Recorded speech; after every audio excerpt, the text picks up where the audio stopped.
வணக்கம். City man Tamil செய்தி பத்திரிகை யூடியூப் சேனலின் செய்திகள்.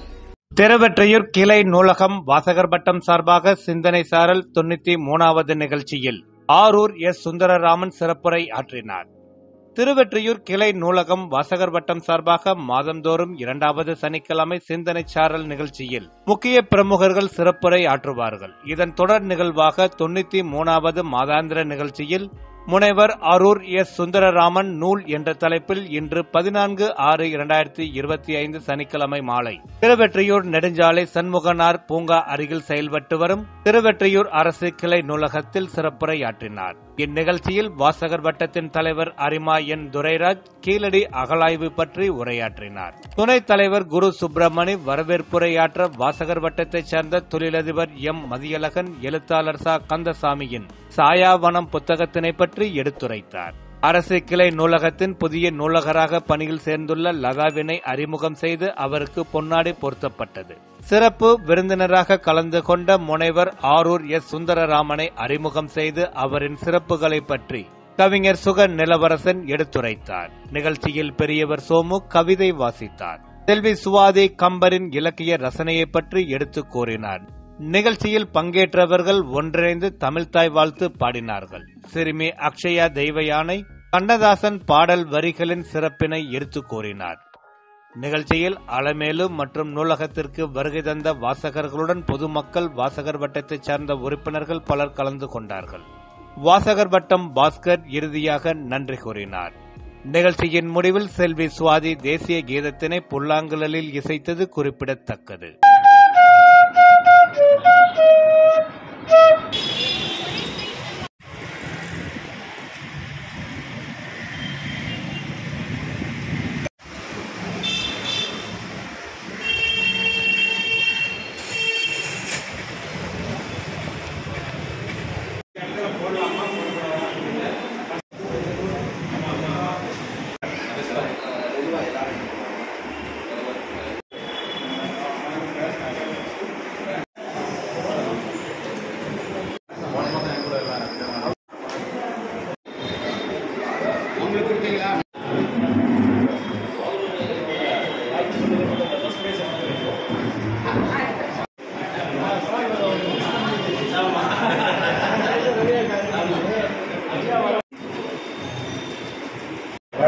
வழக்கம் போல் நமது நூலகத்தில் சிந்தனை சாரல் இந்த மாதம் 93வது நிகழ்ச்சி. இந்நிகழ்ச்சியை தமிழ்தாய் வாழ்த்துடன் ஆரம்பிப்போம். தமிழ்தாய் வாழ்த்து.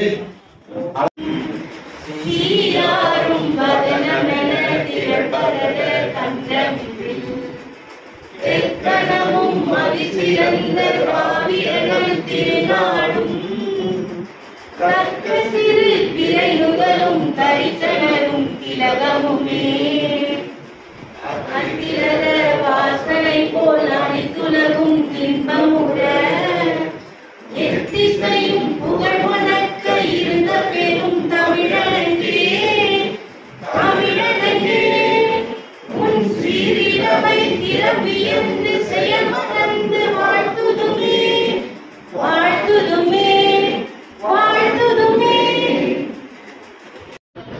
தலைவர் என். துரைராஜ் அவர்களை வருக வருக என வரவேற்கிறேன். சிறப்பு விருந்தினராக வந்திருக்கும் நமது சுந்தரராமன் அவர்களையும் வருக வருக என வரவேற்கிறேன். வழக்கம் போல் எல்லா நண்பர்களுடைய பெயர்களையும் அதனால் மன்னிக்கவும். அனைவரையும் வருக வருக என வரவேற்பதுடன் இப்பொழுது புதிய நூலகர் திருமதி லதா அவர்களை உங்களுக்கு அறிமுகப்படுத்துவதில் பெருமை அடைகிறேன். வரவேற்பதில் பெருமகிழ்ச்சி அடைகிறேன். கவிஞர் கண்ணதாசன் எழுதின பாட்டுதான் நலந்தானா நலந்தானா உங்கள் உடலும் உள்ளமும் நலந்தானா அப்படின்னு எழுதினாராம். அடுத்தது எப்பயுமே கவிஞர் கண்ணதாசன் அவர்கள் பாட்டு எழுதுறதுக்கு லேட்டா தான் வருவாராம். அதே மாதிரி அன்னைக்கும் லேட்டா வரும்போது MS விஸ்வநாதன் அவர்கள் கவிஞர் கண்ணதாசனை ரொம்ப திட்டாராம்.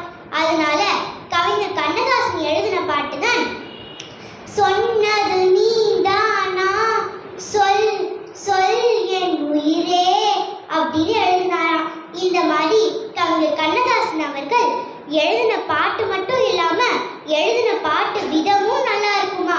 அனைவருக்கும் நன்றி, வணக்கம். சமீபத்தில் கம்பன் கழகத்தில் நடந்த மாணவிகளுக்கான பேச்சு போட்டியில் கலந்து கொண்டார். கலந்து கொண்டது இல்லாமல் திருவற்றிற்கு பெருமை சேர்க்கும் விதமாக அவங்க அக்காவை போல் அவங்க அக்கா ஃபர்ஸ்ட் வந்தாங்க, இவங்க இரண்டாவது வந்திருக்கிறார்கள். அடுத்த முறை நான் முதலாவதாக வருவேன் என்று நல்ல ஒரு இதை சொல்லியிருக்கிறாங்க. அவங்களுக்கு வாழ்த்துக்களை தெரிவித்துக் கொண்டு அவர்களை பேசும்படி அழைக்கிறேன். சிங்கம் என்று ஆரண்ய காண்டம் ஜடாயு உயிர்நீத்த படலத்தில் ஒருமுறையும் யுத்த காண்டம் கும்பகர்ணன் படலத்தில் இருமுறையும் குறிப்பிட்டதை இங்கு கவனிக்கவும். முதலில் ஜடாயு உயிர்நீத்த படலம். தோல் அணிக்குளம் பல உல என்ற பாடல் வரிகளில் தோல் வலைகளின் கூட்டம் பல இருக்கின்றன. மணிகள் பதித்த கிரீடங்களும் பல இருக்கின்றன.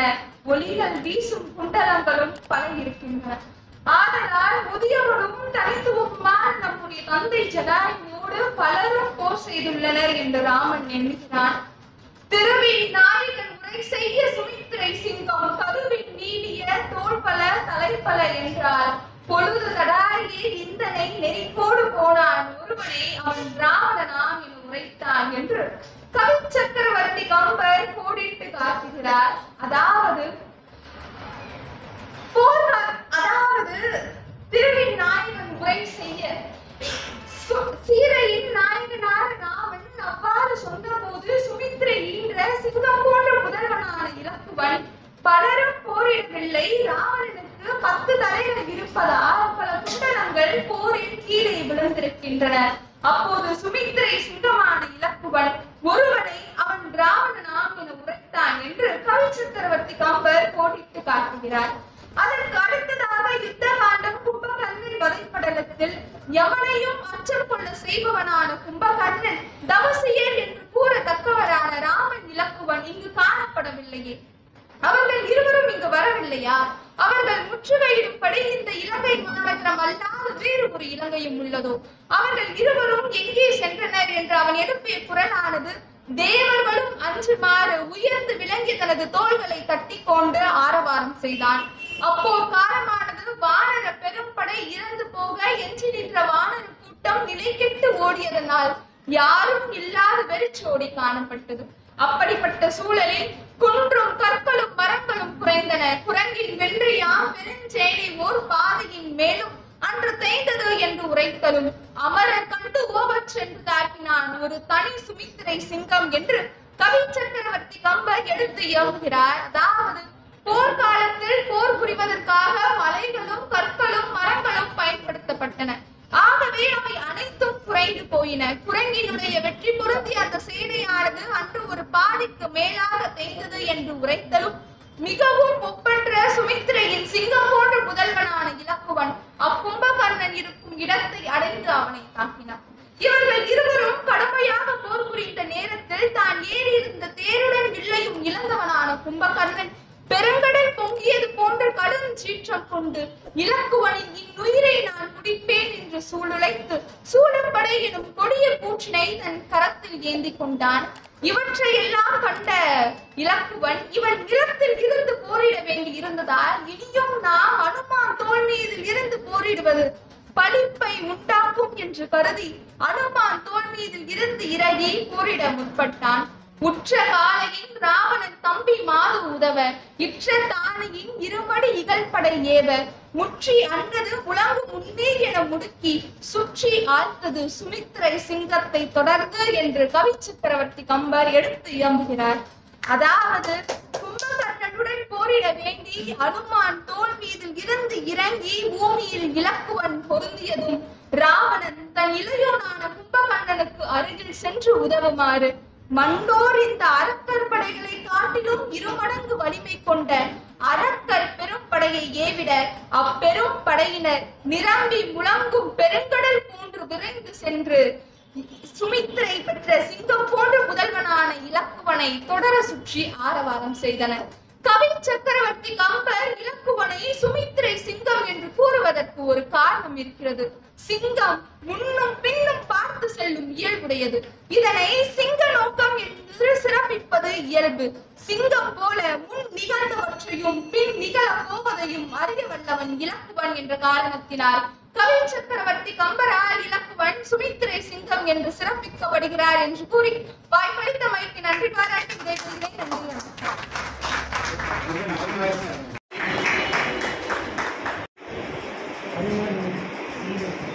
கர்த்தாவை நமக்கு அறிமுகப்படுத்தி அவர் எழுதிய நூல்களை பற்றியும் நமக்கு அறிமுகப்படுத்தி அதில் சிறந்த நூலை நம்மை படிக்க தூண்ட பேசும் நமது மதியழகன் அவர்களை வருகை வட்டத்தின் கௌரவ தலைவர் ஐயா ஜிவிஆர் அவர்களுக்கும், வாசகர் வட்டத்தின் தலைவர் அண்ணன் என்டி அவர்களுக்கும், துணைத் தலைவர் நண்பர் சுப்பிரமணியன் அவர்களுக்கும், நூல் என்ற தலைப்பில் இங்கு சிறப்புரை வழங்க வருகை தந்திருக்கும் ஐயா ஆரூர் எஸ் சுந்தரராமன் ஐயா அவர்களுக்கும், அவர்களை இந்த நமது வாசகர் வட்டத்தில் பேசுவதற்கு, நமது வாசகர் வட்டத்தை பற்றி அவரிடம் அறிமுகப்படுத்தி இங்கு பேசுவதற்கு அனுமதி வாங்கி அவரை இங்கு அழைத்து வந்துள்ள நண்பர் சுக நிலவரசன் அவர்களுக்கும் மற்றும் அவர் வாசகர் வட்ட நண்பர்கள் அனைவருக்கும், திருவொற்றியூர் வாழ் பொதுமக்கள் அனைவருக்கும் என்னுடைய அன்பான வணக்கத்தையும் தெரிவித்துக் கொண்டேன்.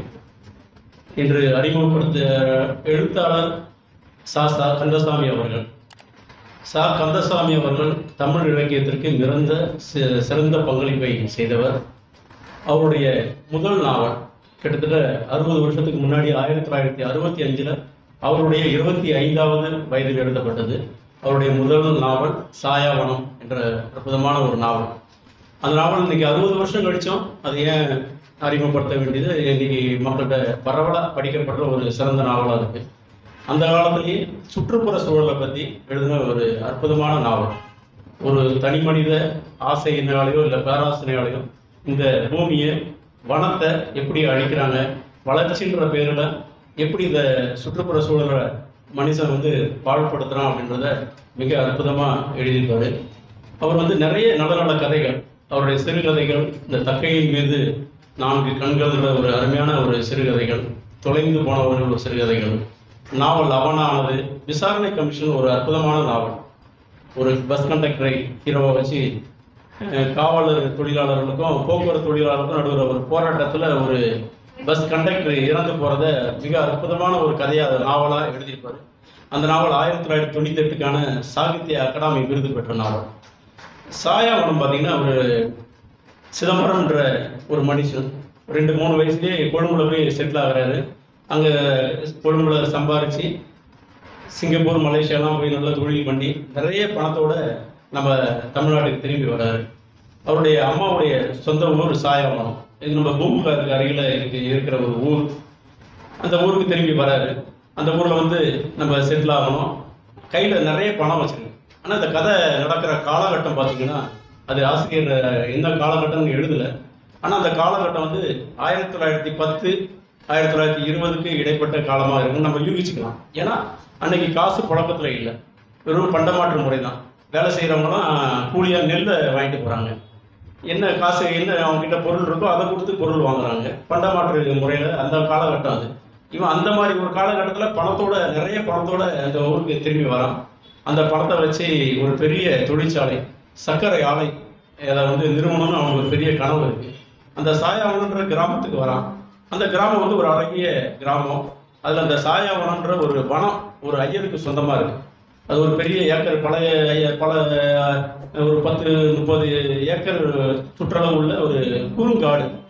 வனன்றதுக்கு பொருத்தமான ஒரு வனம் அது. அதாவது அந்த சூரிய ஒளியே உள்ள ஊடுருவ முடியாத அளவுக்கு ஒரு அடர்த்தியான வனம். அந்த வனத்தை சுற்றி ஒரு கோடு பார்டர் போட்ட மாதிரி சுற்றி புளிய மரங்கள் பார்த்தீங்கன்னா அதில் புளி அப்படி ஒரு காட்சி காய்க்கும். அந்த கிராமத்தில் இருக்க ஒவ்வொரு வீட்டுக்கும் ஒரு புளி, இந்த புளிய மரம் எனக்கு, இந்த வருஷம் இந்த மரத்தில் காய்க்கிற புளி எனக்கு சொந்தம் அப்படின்னு ஒவ்வொருத்தரும் ஒவ்வொரு புளிய மரத்தை சொந்தம் கொண்டாடி அந்த ஐயரை அந்த அளவுக்கு சுதந்திரமாக அதை விட்டுருப்பாரு. நீங்கள் யார் வேணாலும் எடுத்துங்கன்னு. அதில் ஒரு சிவனாண்டி தேவர்ன்றது அவர் தான் அந்த புளியெல்லாம் உலுக்கி எல்லாத்துக்கும் கொடுப்பாரு. ஒரு செட்டி வீட்டு மாமி ஒவ்வொருத்தருக்கும் அவங்க இந்த புளிய மரம் எனக்குன்னு அந்த மாதிரி ஒரு புளி காய்க்கும். அந்த மாதிரி ஒரு ஒற்றுமையாக இருக்கிற இடத்துல இவன் நிற்கிறான். அந்த ஐயர்கிட்ட அந்த வனத்தை காசு கொடுத்து வாங்குறாரு. வாங்கி அந்த வனத்தில் அதை முழுக்க அடிச்சுட்டு அதில் ஒரு சக்கரை ஆலை கட்டணுன்ட்டு கொஞ்சம் கொஞ்சமாக அவன் வந்து நிறைய கூப்பிடுறான் கிராமத்தில், வாங்க எல்லாம் சேர்ந்து இந்த வனத்தை அடிச்சுட்டு ஒரு ஆளை கட்டணுன்ட்டு. யாருமே வரமாட்டுறாங்க. இதெல்லாம் இந்த வனத்தை அடிக்க வேணாம், கெட்ட வேணாம். ஆனால் அவனுக்கு சொந்தமாயிருச்சு, அவன் என்ன வேணாலும் செய்யலாம், அவன் யாரும் தடுக்க முடியாது. அப்போ அவனுக்கு அந்த ஊரில் தூரத்து உறவினராக இருக்க அந்த சிவனாண்டி தேவரையும் ஒரு 2 சிறுவர்களையும் கூட்டிகிட்டு அவன் ஒரு தனி மனுஷனாக கொஞ்சம் கொஞ்சமாக அந்த காட்டை அழிக்கிறான். அந்த சுற்றி இருக்கிற புளிய மரத்தை விட்டுட்டு ஒரு மூங்கில் காடுகளெல்லாம் விட்டுட்டு மற்ற எல்லாத்தையும் அழிச்சிட்டு நம்ம ஒரு பெரிய ஆலையை கட்டணும் அப்படின்ற கனவோட கொஞ்சம் கொஞ்சமாக இரவு பகல் பாராமல் கொஞ்சம் கொஞ்சமாக அதை அழிச்சிட்டே வரான். அவனால் அந்த காட்டை அழிக்கவே முடியல. அப்போ ஒரு நேரம் அவனுக்கு அந்த மகாபாரதத்தில் வனத்தை அடித்த இது வருது, நெருப்பு வச்சு கொளுத்திட்டா ஈஸியாக அந்த வனம் அழிஞ்சிரும் அப்படின்ட்டு ஒரு நெருப்பு வச்சு கொளுத்துறான். கொளுத்தும் போது அவன் எதெல்லாம் விடலான்னு நினச்சானோ, மூங்கில் காடு புளிய மரத்தெல்லாம் விடலான்னா அதுக்கு நெருப்புக்கு அதெல்லாம் தெரியாது இல்லையா, சுத்தமாக அந்த வனம் அழிஞ்சிருது. கொஞ்சம் கூட ஒரு மிச்சம் இல்லாமல் கம்ப்ளீட்டாக அந்த வனத்தை அழிஞ்சு போகுது. ஒரு பேச்சுக்கு கூட அந்த புளிய மரம் ஒரு புளிய மரம் கிடையாது, ஒன்றும் கிடையாது. அடிச்சுட்டு கொஞ்சம் கொஞ்சமாக அந்த இதை கட்டுறான். அப்படி கட்டிட்டு அந்த ஊர் மக்களுக்கு கடைசியில் பார்த்தீங்கன்னா புளி வெளியே கொடுத்து வாங்குற நிலைமைக்கு மக்கள் போகிறாங்க. அப்போ இவனுக்கு ஒரு குற்ற உணர்ச்சி இருக்குது, நம்ம எல்லாத்தையுமே சுத்தமாக அடிச்சிட்டோம், நம்ம இதில் பேராசையில் நம்ம அடிச்சிட்டோம் அப்படின்ட்டு அந்த வீட்டில் ஒரு செட்டியர் வீட்டுக்கு ஆளுங்களுக்கு புளியை வாங்கிட்டு வந்து கொடுக்குறான். ஒரு 5 கிலோ புளி எடுத்துகிட்டு வந்து வாங்கி கொடுக்கும்போது அந்த பார்த்துட்டு, நீ என்னைக்கு இந்த ஊருக்கு வந்தியோ அன்னைக்கே கறிக்கிட்ட, இதெல்லாம் ஒரு புளியா, அந்த புளியோட இது இல்லை, நீ வந்த அன்னைக்கே கறிக்கிட்ட அப்படின்ற மாதிரி அந்த திட்டுறதோட அந்த நாவல் முடியும். இது வந்து வெறும் ஒரு தனி மனுஷன் வந்து ஒரு வனத்தை அழிக்கிறது மட்டும் இல்லை, இதை வந்து நம்ம வளர்ச்சின்னு சொல்லி நம்ம தேசத்தில் உள்ள அவ்வளோ வனங்களையும் அழித்து ஆலைகளும் இந்த மாதிரி பெரிய பெரிய தொழிற்சாலைகளை அமைச்சதை ஒரு குறியீடாக அந்த நாவல் காட்டுறதுனால மிக சிறப்பான ஒரு நாவல். சாயாவனத்தை எல்லாரும் படிக்கணும்னு கேட்டுக்கிறேன். நன்றி, வணக்கம். நூலை நமக்கு அறிமுகப்படுத்திய மதி அவர்களுக்கு நன்றியை தெரிவித்துக் கொள்கிறோம். இப்பொழுது நமது திருவெற்றூர் கிளை நூலகத்திற்கு புதிதாக வந்திருக்கும் நூலகரை நமக்கு சோமு சார், இதுக்கு இடையில சோமு சார் அவர்கள் ஒரு கவிதை வாசிப்பார்.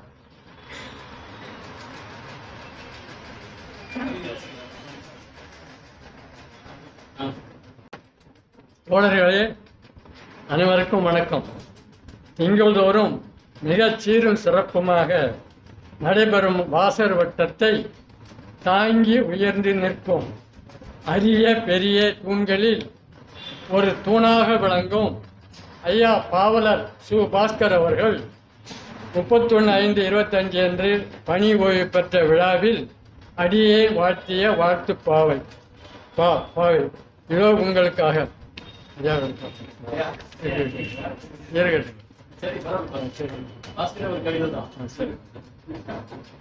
பணி நிறைவு விழா காணும் பாவலர் சு. பாஸ்கர் பல்லாண்டு வாழ்க வாழ்க. பூம்புகார் நிலவன். நெடிலார்ந்த திருவாளர் நெஞ்சமோ வெள்ளழகு, அன்பின் குணத்தொகை அணைப்பிலே அன்னையவர்,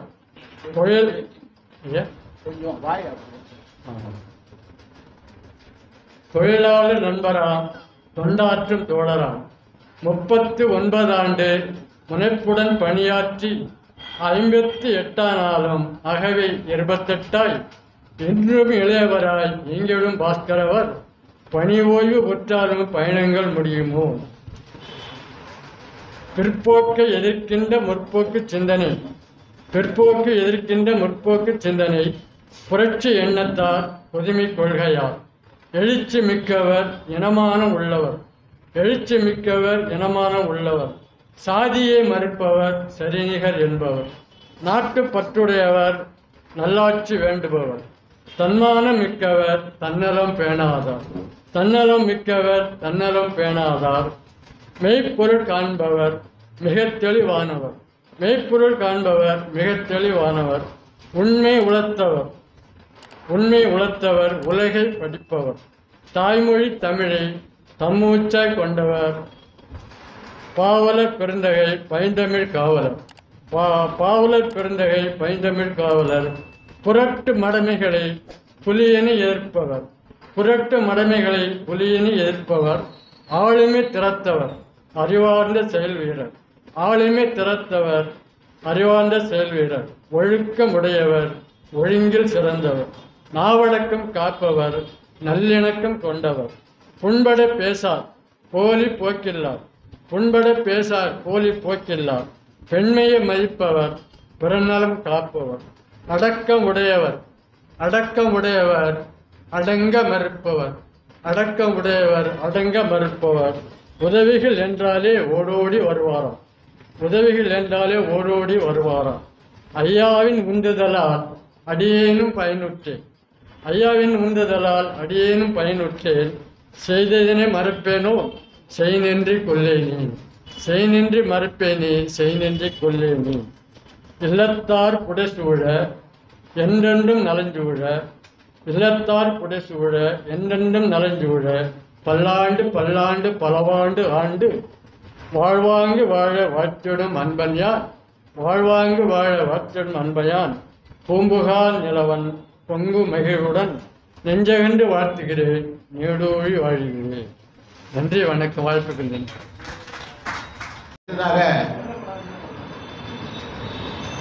நமது நூலகரை அறிமுகப்படுத்தி அவருக்கு சால்வை அணிவித்து வாழ்த்துரை வழங்க தலைவர் ND அவர்களை வரவேற்கிறேன்.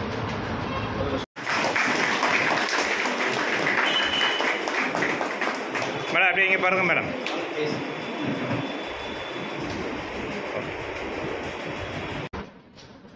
அன்பிற்குரிய சான்றோர் பெருமக்களே,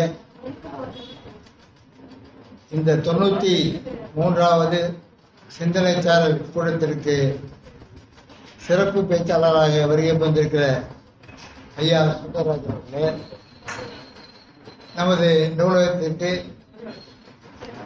புதிதாக நூலகர் பதவியேற்க வந்திருக்கிற அம்மா லதா அவர்களே, சகோதரர் KS அவர்களே, மதியழகன் அவர்களே, அன்பிற்குரிய நண்பர்களே,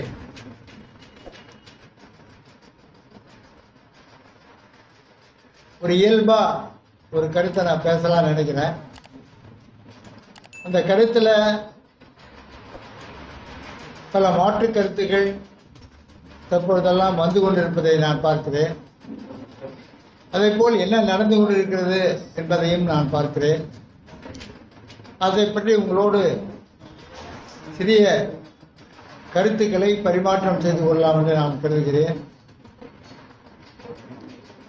அன்புக்குரிய நிலவரன் அவர்கள் வந்திருக்கிறார்கள். கடந்த முறை பேசினார்கள், அவரை நான் விட்டுவிட்டேன்.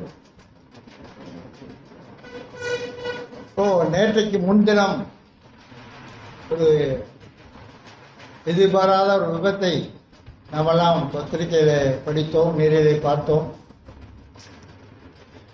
வாழ்க்கை என்பது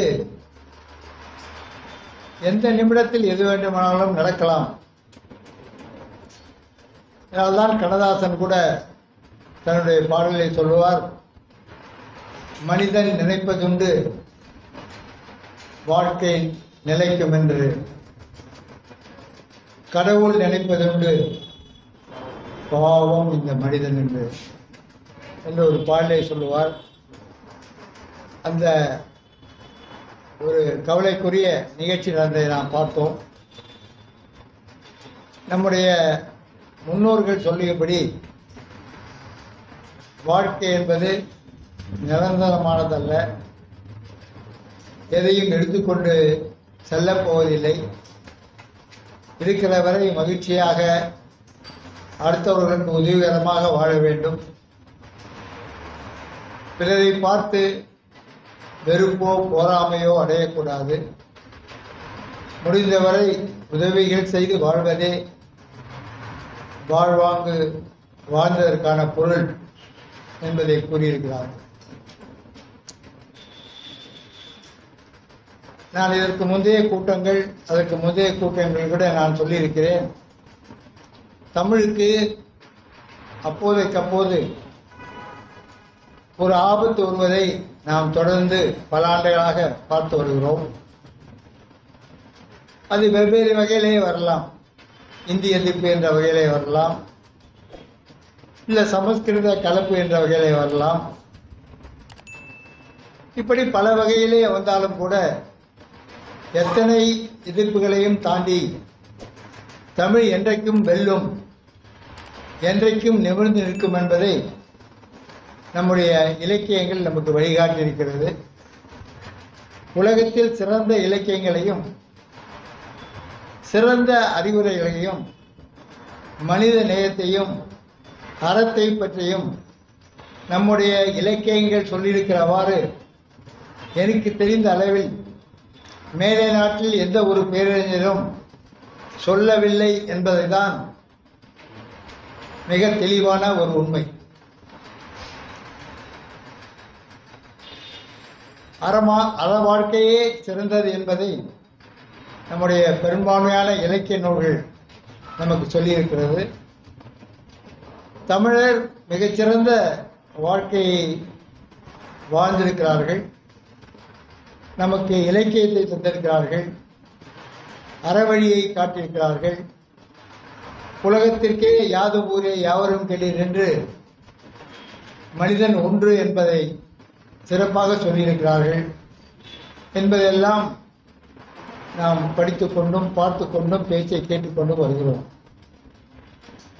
அண்மை காலமாக நமக்கு தமிழுக்கு கிடைத்த தொன்மையெல்லாம் இலக்கியத்தின் மூலம், புறநானூறு என்ற இலக்கண நூல்கள் மூலம், வள்ளுவ பெருந்தகை மூலம், குறள் மூலமெல்லாம் தமிழ் எவ்வளவு உயர்ந்தது, எவ்வளவு அறிவு சார்ந்தது, மற்ற மொழிகளெல்லாம் காட்டிலும் தமிழ் எத்தனை உயர்ந்தது என்பதை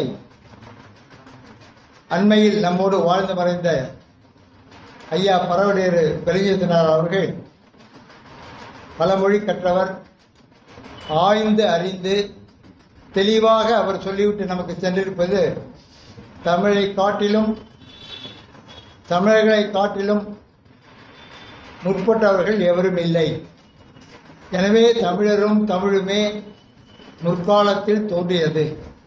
மூத்த குடி, மூத்த மொழி தமிழ்தான் என்பதை அறிந்து அவர் புத்தகமாக வெளியிட்டு நமக்கெல்லாம் சொல்லிவிட்டு போயிருக்கிறார். அண்மையிலே நடக்கின்ற பல நிகழ்வுகளை நீங்கள் எல்லாம் கேட்டிருக்கலாம். என்னால் இந்த கருத்தை உங்களெல்லாம் பார்க்கும்போது கட்டாயமாக நான் பகிர்ந்து கொள்ள வேண்டும் என்ற எண்ணத்தோடு வந்தேன். ஐயாவோட நேரம் கொஞ்சம் எடுத்துக்கொண்டாலும் கூட அந்த செய்தியை உங்கள் மத்தியிலே சொல்லி உள்ளத்திலே அதை பதிவு செய்து நீங்களும் நம்முடைய நண்பர்கள் சுற்றி இருக்கிறவர்களுக்கெல்லாம் இதை எடுத்து சொல்ல வேண்டும் என்று நான் கேட்டுக்கொள்கிறேன். தொல்லியல் ஆய்வு என்று இந்தியாவில் இருக்கிறது, உலகம் பூராமல் இருக்கிறது. இந்தியா தொல்லியல் ஆய்வின் மூலம் நாம் எல்லாம் படித்த சிந்துவெளி நாகரிகத்தை பற்றி நாம் எல்லோருக்கும் பாடமாக வந்திருக்கிறது, எல்லோரும் அறிவார்கள். அதே போல தொடர்ந்து பல ஆய்வுகள் வட இந்தியாவிலே நடந்து கொண்டிருக்கிறது, தென்னிந்தியாவிலும் நடந்து கொண்டிருக்கிறது. அந்த தொல்லியல் ஆய்வு என்பதற்கு தொல்லியல் படித்த அறிஞர்கள் அந்த ஆய்வை மேற்கொள்கிறார்கள். ஏறத்தாழ சிந்துவெளி நாகரிகத்தை ஆய்கின்ற பொழுது அவர்கள் தொடங்கி முடிகின்ற வரையில் அல்லது தொடர்கின்ற வரையில் ஏறத்தாழ 15 ஆண்டுகள் அந்த ஆய்வினை அவர்கள் நடத்தி அதை உறுதிப்படுத்தி தரவுகளை எல்லாம் பெற்று அந்த நாகரிகத்தை பற்றி உலகத்துக்கு சொல்லியிருக்கிறார்கள். நம்மிடத்திலே இந்தியாவிலே மொத்தம் 5 ஜோன்களாக அந்த தொல்லியல் குழு பிரிக்கப்பட்டிருக்கிறது. அதிலே 4 குழுக்கள் வட இந்தியாவிலே ஆய்வு செய்கிறார்கள். ஒரு குழு மட்டும் மைசூரை தலையிடமாக கொண்டு அந்த தொல்லியல் ஆட்சியை பல இடங்களிலே அவர்கள் ஆய்வு செய்து தமிழகத்திலும் ஆய்வு செய்து வருகிறார்கள். அந்த மைசூரிலே இருக்கிற அந்த குழு ஏறத்தாழ ஒரு 10 ஆண்டுகளாக தோராயமாக இருக்கும் என்றால் அதில் 60% இடங்கள் கர்நாடக மாநிலத்திலும் 20% இடங்கள் ஆந்திர மாநிலத்திலும் எஞ்சியுள்ள 20% கேரளாவிலும் தமிழ்நாட்டிலும் ஆய்வு செய்திருக்கிறார்கள். ஆதிச்சநல்லூர் என்ற இடத்தை தவிர மிகப்பெரிய ஆய்வு எதுவும் நடைபெறவில்லை. 1970 பூம்புகாரில் ஒரு பெரிய ஆய்வு நடத்தப்பட்டது. உங்களுக்கு தெரியும், பூம்புகார் கடலில் மூழ்கியது, அந்த வரலாறு உங்களுக்கு எல்லாம் தெரியும். அதிலே ஒரு பெரிய ஆய்வை மேற்கொண்டார்கள். அதற்கு பிறகு தமிழகத்திலே சிறப்பான ஆய்வுகள் ஆங்காங்கே இருந்தாலும் கூட ஒரு முழுமையான பெரிய அளவிலான நல்ல தரவுகள் கிடைத்த ஒரு ஆய்வு நடைபெறவில்லை. அந்த மைசூரிலே இருக்கக்கூடிய அமர்நாத் ராதாகிருஷ்ணன் என்பவர் அந்த தொல்லியல் துறையினுடைய இயக்குனர். அவர் பழனியிலே பிறந்தவர். மதுரையிலே படித்து அதற்கு பிறகு முதுகலை பட்டம் பெற்று அதற்கப்புறம் அங்குள்ள ஒரு பேராசிரியர் கொடுத்த அறிவுரையின் அடிப்படையில் தொல்லுயியல் ஆய்வில் டெல்லிக்கு சென்று ஏறத்தாழ 2 ஆண்டுகள் அங்கே தொல்லுயியலை பற்றி படித்து பட்டம் பெற்று நன்கு அறிந்தவர்.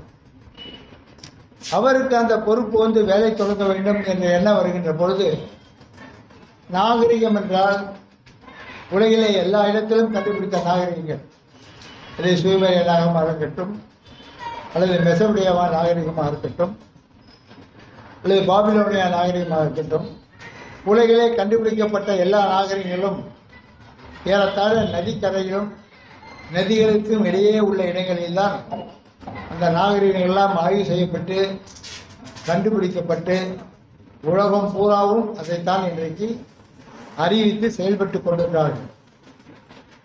இப்பொழுது அந்த ராமகிருஷ்ணன் அவர்கள் அந்த தொல்லியல் துறை இயக்குநராக வந்த பிறகு அவர் ஏன் மதுரையில் இருக்கக்கூடிய அந்த வைகை நதிக்கரையிலே ஒரு ஆய்வை நடத்தக்கூடாது என்று தன்னுடைய குழுவினரோடு சேர்ந்து ஏறத்தாழ ஒரு 40 கிலோமீட்டர் தொலைவுக்கு வைகையின் இருபுறத்திலும் இந்த தொல்லியங்கள் எங்கே போய் நம்ம அதை தேடணும் அல்லது அகழாய்வு பண்ணோம்னா அதுக்கான வாய்ப்புகள் எங்கே இருக்குன்னு பார்க்கணும். தொல்லுகள் ஒரு தரவுகள் கிடைப்பது என்பது சாதாரணமான விஷயம் இல்லை. அந்த காலத்தை மாதிரி இந்த காலத்தில் இல்லை. ஏன்னா அந்த காலத்தில் தோன்றதுன்னா ஒரு மண்வெட்டி வச்சு தோண்டுவான், அது ஏதாவது கிடைச்சா கூட அதை தூக்கி வெளியே போட்டு போடுவான். இன்னைக்கு வந்து புல்டோசர் வச்சு தோன்றுவான். அதனால் எவ்வளோ அடி எவ்வளோ அழகாக வந்து 1 மணி நேரத்தில் எல்லாத்தையும் தோண்டிடுவான். அதே மாதிரி வீடு கட்டுறான், அதே மாதிரி ரோடு போடுறான், அது மாதிரி ரயில்வே போடுறான். இப்படியெல்லாம் செய்கின்ற பொழுது நம்முடைய பண்பாடு கலாச்சாரத்துக்கான தரவுகள் கிடைப்பது என்பது அரிதிலும் அரிதாக இருக்கக்கூடிய காலம். இந்த காலத்திலும் ஒரு நம்பிக்கையுடன் அந்த அமரநாத் ராமகிருஷ்ணன் என்ற தொல்லியல் அறிஞர், தமிழ் மீது ஈடுபாடு கொண்டவர், சங்க இலக்கியம் அறிந்தவர். எனவே மதுரை முதற் சங்கம், இறைச்சங்கம், சங்கம் என்ற 3 நூல்களையும் அவர் படித்தவர். அதனால் அவர் வந்து இந்த வைகை கரை நதியை தேர்ந்தெடுத்து அங்கே ஏறத்தாழ ஒரு 30-40 இடங்களை தெரிவு செய்து இங்கெல்லாம் அந்த ஆய்வுகள் நடத்துவதற்கான எச்சங்கள் கிடைத்திருக்கிறது என்று அவர் பெரிய ஒரு விஞ்ஞான கருவிகளை வைத்து இந்த ஆய்வை நடத்தவில்லை. அந்த ஊருக்கு செல்வது, அங்கே இருக்கின்ற பழையவர்களை பெரியவர்களை பார்த்து பேசுவது, அவர்களிடம் விசாரிப்பது, இந்த இடத்துல ஏதாவது சிறப்பு இருக்கிறதா, என்ன கல்வெட்டு ஏதாவது இருக்கிறதா, அல்லது இது அகழ்வாய்ச்சிக்கான ஏதாவது அறிகுறிகள் இருக்கிறதா என்று பேசுவது. இப்படி அந்த குழுவினர் பேசி இறுதியாக வைகையிலிருந்து 2 மைல் தொலைவும் மதுரையிலிருந்து ஒரு 15 மைல் தொலைவிடம் இருக்கக்கூடிய கீழடி என்ற இடத்தை அவர் தெரிவித்திருக்கிறார். இந்த கீழடி சம்பந்தமாக அங்கே பணியாற்றி கொண்டிருக்கிற ஒரு ஆசிரியர் ஒருத்தர், அவர் வீடு கட்டும் போதோ அல்லது கிணறு தோண்டும் போதோ அங்கிருந்து மண்பானை ஓடுகள், அந்த மண்பானையிலே வரைந்திருக்கிற எழுத்துக்கள், இதெல்லாம் இதற்கு முன்பே தொல்லியல் துறைக்கு அந்த ஆசிரியர் தெரிவித்திருக்கிறார், அரசுக்கும் தெரியப்படுத்தியிருக்கிறார். என்றாலும் கூட அரசோ அல்லது வேறு எவரோ தொல்லியல் துறையோ இது பெருசாக எடுத்துக்கொள்ளவில்லை. அவர் இவர் என்ன செய்திருக்கிறார், இவரும் அங்கே சென்றிருக்கிறார் இந்த அகழடிக்கு. சென்று அங்கும் சில அறிகுறிகள் இவர் கிடைத்திருக்கிறது. அங்குள்ள ஆசிரியரை போய் சந்தித்திருக்கிறார். என்ன விஷயம், என்ன இதில் சிறப்பு இருக்கிறது என்று கேட்டிருக்கிறார். அப்படி கேட்டிருந்த போது அவர் சொல்லியிருக்கிறார், இது மாதிரி பானை ஓடுகள் கிடைத்தது, அதில் எழுத்துக்கள் இருந்தன என்று சொல்லியிருக்கிறார். எனவே இது மாதிரி தொல்லியல் செய்யக்கூடிய இடங்கள் எல்லாம் இன்றைய நிலைமையில் அவைகள் மேடுகளாக இருக்க வேண்டும். நாம் தான் மேடுகள் இல்லாமல் அவற்றை தரைமட்டமாகி தரையும் குழியாக்கி பூமியில் தோண்டி விடுகிறோம். தோண்டுவதும் அளவுக்கு அதிகமாகவே தோண்டுகிறோம். தோண்டுகிற பொழுது எது கிடைத்தாலும் அதை பற்றி கவலைமாக எடுத்து குப்பையில் போட்டு விடுவோம். எனவே அவர் தேர்ந்தெடுத்த இடம், கீழே தேர்ந்தெடுத்த இடம் ஒரு தென்னந்தோடு. ஏறத்தாழ 110 ஏக்கர் இடத்தை இந்த இடத்திலே நாம் அகழாய்வு செய்தால் நம் தமிழர்களுடைய பண்பாடு, சங்ககால இலக்கியங்களிலே சொல்லியிருக்கிற அந்த பொருள்கள் வாழ்க்கை நிலையெல்லாம் நமக்கு கிடைக்கலாம் என்ற நம்பிக்கையோடு அந்த கீழடியிலே அந்த தொல்லியல் தலைமையின் ஒப்புதலோடு 2013-14 13ஆம் ஆண்டு அந்த ஆய்வினை அவர் தொடங்க ஆரம்பித்திருக்கிறார். தொடங்க ஆரம்பித்து ஓராண்டிலே எதிர்பார்க்காத அளவுக்கு சங்க பாடலிலே வருகின்ற பெயர்கள், சங்க பாடலிலே வருகின்ற மணிகள், சங்க பாடலிலே வருகின்ற சதுரங்க காய்கள், இப்படி எண்ணிக்கையில் அடங்காத தரவுகள் ஏறத்தாழ ஒரு 6000த்துக்கு அதிகமான தரவுகள் அங்கே கிடைத்திருக்கின்றன. அதிலே பானை ஓடுகள், அந்த பானை ஓடுகளில் எழுத்துக்கள், அதிலே சில வரைவுகள், இப்படியெல்லாம் அவர் கண்டுபிடித்திருக்கிறார். நாம் அந்த எழுத்துக்களை எல்லாம் சிந்துவெளி நாகரிகத்திலிருந்து தொடர்ந்து பல இடங்களிலே கண்டுபிடித்து பிராமி எழுத்துக்கள் என்று அந்த எழுத்துக்களை சொல்வார்கள், தமிழ் எழுத்துக்களை. இப்போ அதை தமிழி என்று அதை சொல்கிறார். அந்த தமிழி எழுத்துக்கள் இந்த பானை ஓடுகளில், அந்த பானையும் 2 வண்ணங்களில் இருக்கிறது. ஒன்று கருப்பு, இன்னொன்று சிகப்பு என்ற வண்ணங்களிலே அந்த பானை ஓடுகள் இருப்பதை புகைப்படங்களிலே பத்திரிகையில் வரும்போது நீங்கள் பார்த்திருக்கலாம், அல்லது பலர் யூடியூபிலே பார்த்திருக்கலாம். பல தொழில் அறிஞர்கள் தொடர்ந்து ஏறத்தாழ 2 மாத காலமாக இதை பற்றிய வழக்குகள், சவால்கள், பேச்சுக்கள் உண்டு என்றும் இல்லை என்றும் இப்படி நடந்து கொண்டிருக்கிறது. ஆனால் நாம் குறிப்பாக பார்ப்பது யாரையும் குற்றம் சொல்லவோ அல்லது குறிப்பிட்டவர்கள் தவறென்றோ சொல்வதற்காக அல்ல. நம்மை பொறுத்த வரைக்கும் நமக்கு முதன்மையானது நம்முடைய தாய்மொழி. மொழி வாழ்ந்தால்தான் அந்த இனம் வாழும். மொழி வாழாவிட்டால் அந்த இனம் வாழ்வதற்கான வாய்ப்பே இல்லை. இதற்கு உதாரணம் புதிதாக சொல்ல வேண்டியதில்லை.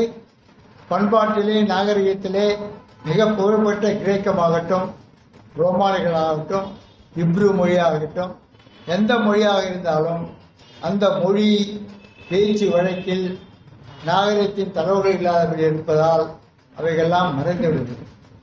எனவே நம்மை பொறுத்தவரையில் அந்த கீழடியிலே தோண்டிய போது இதுவரை நம்மிடம் இந்த தொல்லியல் அறிஞர்கள், தமிழறிஞர்கள், பல்வேறு விதமான தமிழை பற்றிய அறிஞர்கள், வடமொழி அறிஞர்கள் எல்லாம் சொல்லி வந்தது என்னவென்றால், தமிழிலே என்ன ஆதாரம் இருக்கிறது, அவரிடம் இலக்கியம் மட்டும்தானே இருக்கிறது, இலக்கியம் ஏறத்தாழ ஒரு கதையை போலத்தானே என்று அவர்கள் பெரிதாக ஒரு முக்கியத்துவம் தரவில்லை.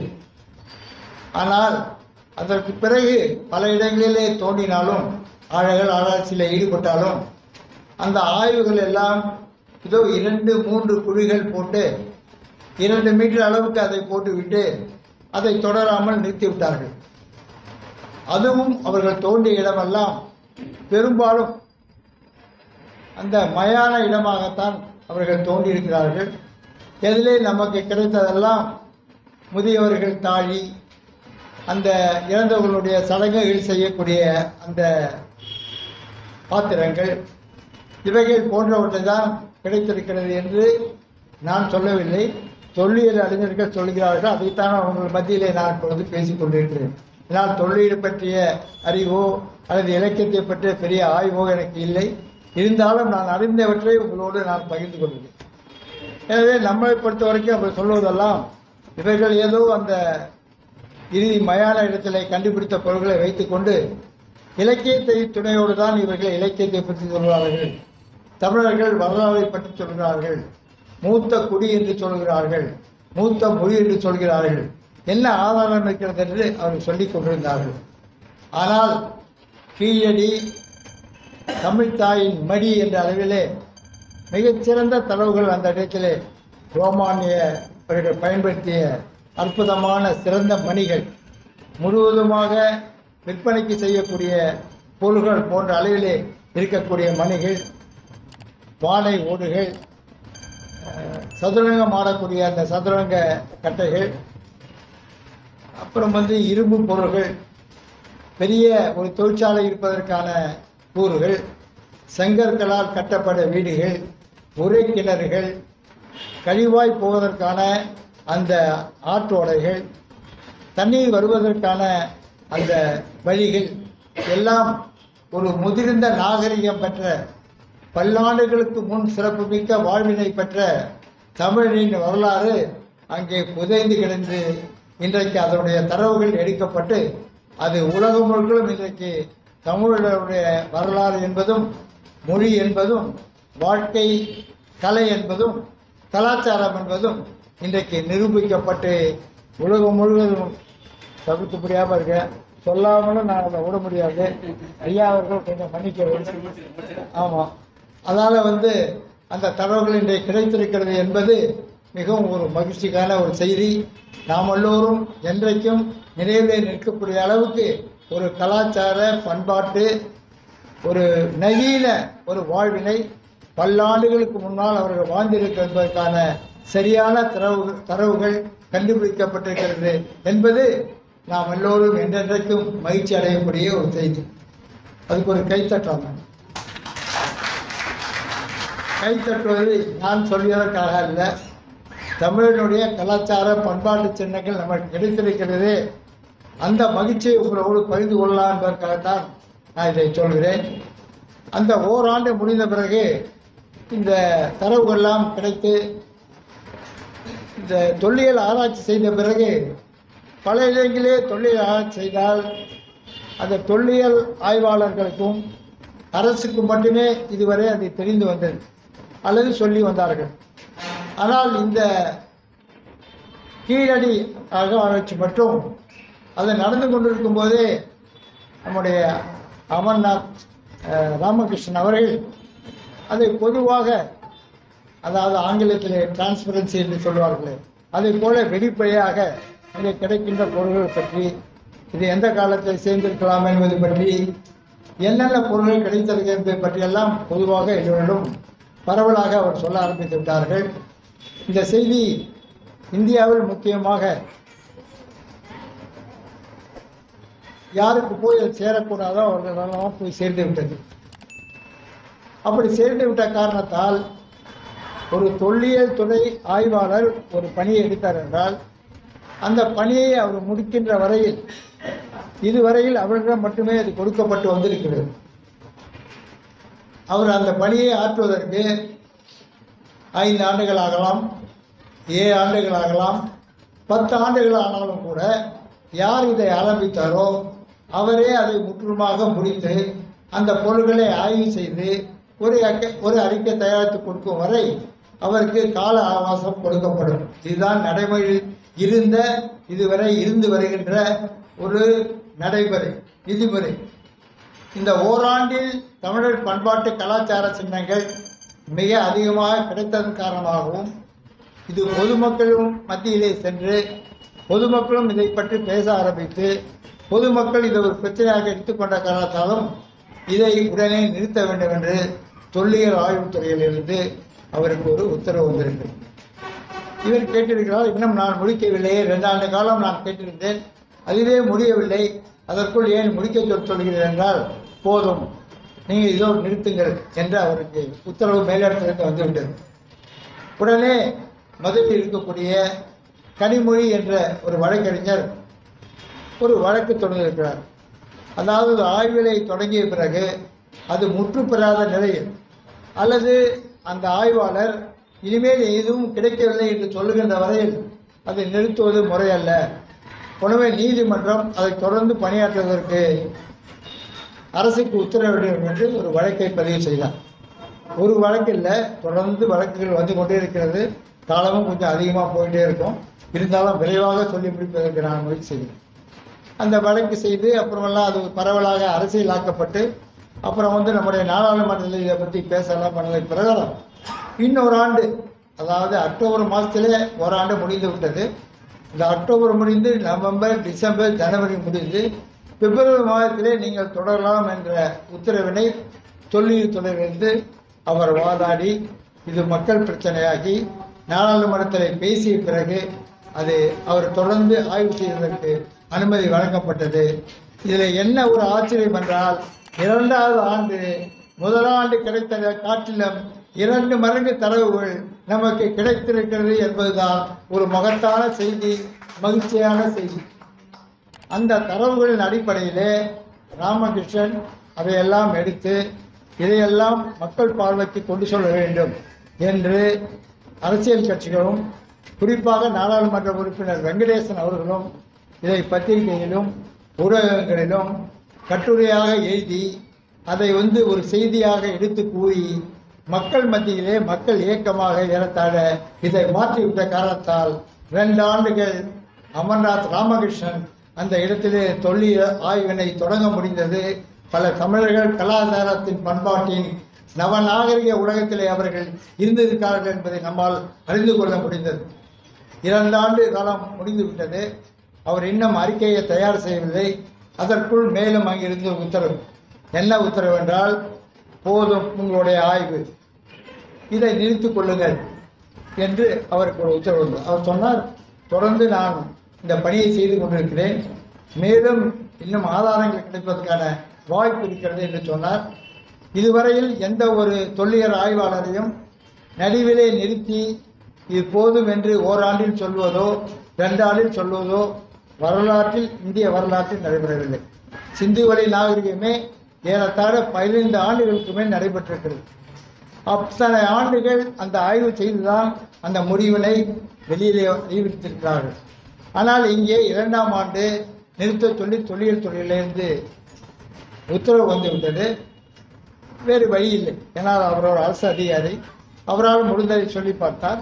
அவர் சொன்னார். அவர் அந்த உத்தரவு பிரகாரம் அவர் நிறுத்திவிட்டார். வேலையை நிறுத்திய பிறகு மீண்டும் இது தொடர வேண்டும் என்று அதே கனிமொழி அவர்கள் மத்தியிலே வழக்கறிஞராக இருக்கக்கூடியவர் மீண்டும் ஒரு வழக்கு தொடர்ந்தார். பொதுநல வழக்கும் தொடரப்பட்டது. மற்றும் பல தமிழ் அறிஞர்களும் அந்த வழக்கை தொடர்ந்தார்கள். வழக்கை தொடர்ந்தாலும் கூட மத்திய அரசு கிஞ்சித்தும் கவலைப்படாமல் இனிமேல் இங்கு வேலை செய்ய வேண்டாம் என்று அவரை அசாமுக்கு மாற்றிவிட்டார்கள்.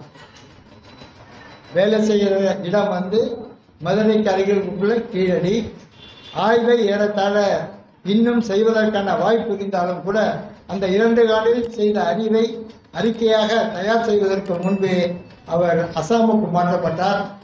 அசாமிடம் என்னதுக்கு மாற்றப்பட்டார் என்றால், அவர் ஒரு பராமரிப்பு துறைக்கு, மெயின்டெனன்ஸ், ஆழ்வுத்துறைக்கு இல்லாமல் மெயின்டெனன்ஸ் துறைக்கு அவர் மாற்றப்பட்டார். ஏறத்தாழ இது அவருக்கு ஒரு பனிஷ்மெண்ட் கொடுப்பதை போல அந்த துறைக்கு அவர் மாற்றப்பட்டார். அவர் என்னென்ன பொருள்கள் கண்டெடுத்தாரோ அந்த கண்டெடுத்த பொருள்களும் எல்லாம் மைசூர் தலைமையகத்துக்கு எடுத்து செல்லப்பட்டது.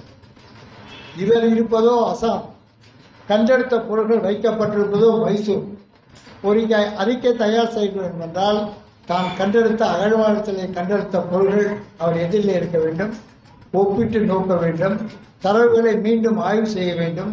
அந்த ஆய்வு எங்கே இருக்குமோ அங்கெல்லாம் சென்று அதை சரியா தவறா என்று பார்த்து கால நிர்ணயம் செய்ய வேண்டும். எந்தெந்த நாட்டோடு வணிகம் நடந்தது என்பதை குறிப்பிட்டு சொல்ல வேண்டும். ஏனென்றால் இந்த தொல்லியல் ஆய்வு மூலம் கிடைக்கின்ற தரவுகள், தொல்லியல் ஆய்வு மூலம் கிடைக்கின்ற இந்த பொருள்கள் தான் உண்மையான வரலாற்றை நாம் சொல்லுகின்ற ஒரு நிறைவான சான்றாகும். ஒரு புராண இதிகாச கதைகளோ அல்லது இலக்கியங்களோ அல்லது பாடல்களோ சொல்லுவை எல்லாம் பாடல்களாகவும் இலக்கியங்களாகவும் நமக்கு இருக்கிறது. நான் ஒன்றை மட்டும் யூகிக்க முடியும். ஒரு மனிதன் இந்த இடத்திலே வாழ்ந்தான், அவன் வீடு கட்டிக்கொண்டு வாழ்கின்ற அளவுக்கு, நீர் மேலாண்மையை உணர்கின்ற அளவுக்கு அவன் வாழ்ந்தான் என்றால் அவன் எந்த காலத்திலே தோன்றியிருப்பான், எப்பொழுது இதையெல்லாம் அவன் கற்று தேர்ந்திருப்பான், எப்படியெல்லாம் அவன் கல்வி கற்று பண்பாட்டிலே உயர்ந்து கலைகளை எல்லாம் செய்து கலாச்சாரத்தை கண்டறிந்து இந்த நிலைக்கு வந்திருப்பான் என்பதிலிருந்து நாம் பின்னோக்கி சென்று எத்தனை ஆண்டுகளுக்கு முன்னே இவையெல்லாம் நடந்திருக்கிறது என்று சொல்லிவிடலாம். இன்னொன்று சொல்லலாம், புறநானூறு அனைவரும் அறிந்த ஒரு இலக்கண நூல். புறநானூறு ஒரு இலக்கண நூல் என்றால், ஒரு இலக்கண நூல் தோன்றுவதற்கு முதலில் மனிதன் ஒருவரோடு பேசுவதற்கான வாய்ப்பு இல்லை. ஒலிகள் மூலமாகவே தன்னுடைய கருத்தை வெளிப்படுத்திக் கொண்டிருந்தான். அதற்கு பிறகு கொஞ்சம் கொஞ்சமாக பேச ஆரம்பித்தான். பேச ஆரம்பித்த பிறகு அந்த குறியீடுகள் மூலம் தன்னுடைய கருத்தை எழுத்தாக மாற்றி அதை தெரிவித்தான். அதற்கு பிறகு அந்த எழுத்துக்களை கதை வடிவாக தெரிவித்தான். பிறகு இலக்கணங்களாக அதை இலக்கியங்களாக அதை மாற்றினான். அது இலக்கண பொக்கிஷமாக தமிழில் கிடைத்தது. அதற்கு பிறகு தமிழிலே இலக்கணம் எந்தெந்த வகையிலே எந்தெந்த படிவங்களிலே எத்தனை அடுக்குகளே வர வேண்டும் என்று ஒரு அற்புதமான புறநூற்று இலக்கிய நூலை நமக்கு தந்துவிட்டு சென்றிருக்கிறார் நம்முடைய முன்னோர்கள். அப்படிப்பட்ட நிலையிலே இந்த மனிதர் சிறப்பாக வாழக்கூடிய செங்கல் கட்டிடங்களை கொண்ட வீடுகள், நீர் மேலாண்மை அமைந்த வீடுகள், தொழிற்சாலைகள், வெளிநாட்டுடன் ரோமாவோடு வாணிகம் நடத்திய மணிகள், ரோமாவுடன் வாணிகம் நடத்திய பீங்கான ஓடுகள், பானை ஓடுகளிலே தமிழ் எழுத்துக்களிலே எழுதப்பட்ட அல்லது தற்போது சொல்லுவதை போட்ட கிறுக்களை எழுதுகின்ற அந்த கிறுக்கல்களெல்லாம் இன்றைக்கு நமக்கு கிடைத்திருக்கிறது. அன்றைக்கு கல்வெட்டுகள் மூலம் கிடைத்தவையெல்லாம் ஒரு அரசனால் சொல்லப்பட்டு அந்த ஒரு சிற்பி அதை கல்லாக செதுக்கியிருப்பார். இந்த வரலாற்றை உருவாக்கியவர் ஒருவர் அதை கண்டெடுத்து அரசரிடம் சொல்லி, அரசர் இன்னொருடம் சொல்லி அதை கல்வெட்டிலே அவர்கள் நினைவாக அவரை ஆற்றியிருப்பார்கள். இத்தோடு முடித்துக் கொண்டே நன்றி. வாழ்த்துறை வழங்குவார்.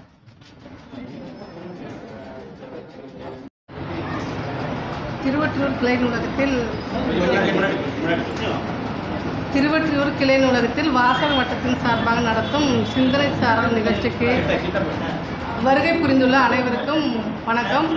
ஜாயின் செய்து பணியாற்றி வருகிறேன். இங்க பார்க்கப்படுறது தெரிஞ்சு வாசகர் வட்டத்து மூலம் நிறைய சாதனை படைச்சிருக்காங்க. இதை பார்க்கும்போது எனக்கு ரொம்ப பெருமையா இருந்தது. ஒரு அரசு நூலகத்துல இந்த அளவுக்கு ஒரு வாசகர் வட்டம் அமைச்சு இப்ப செய்தது பெரிய விஷயமா எனக்கு கருதுறாங்க. அதனால அவங்களுடைய பணி தொடரணும். அதுக்கு நான் இதுக்கு முன்னாடி இந்த நூலகர் எப்படி பணி உங்களுக்கு உறுதுணையா இருந்தாரோ அதே மாதிரி நானும் உறுதுணையா இருக்கிறேங்க. இந்த நிகழ்ச்சி சொல்றேன். அப்புறம் எனக்கு இப்ப நேரம் இன்மையினால ரொம்ப பேச முடியல.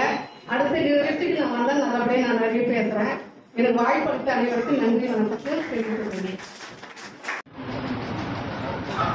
வீழ்ச்சியுறு தமிழகத்தில் எழுச்சி வேண்டும், விசையுடைந்த தேகத்தில் வன்மை வேண்டும், சூழ்ச்சிதனை வஞ்சகத்தை பொறாமை தன்னை தொகையாக எதிர்நிறுத்தி தூள் தூளாக்கும் கால் சிந்தை மரச்செயல்கள் மிகவும் வேண்டும், கடல் போல செந்தமிழை பெருக்க வேண்டும் என்று கூறி உங்கள் அத்துணை பேரையும் வணங்கி இந்த அறிமுக உரையை நிகழ்த்துகிறேன்.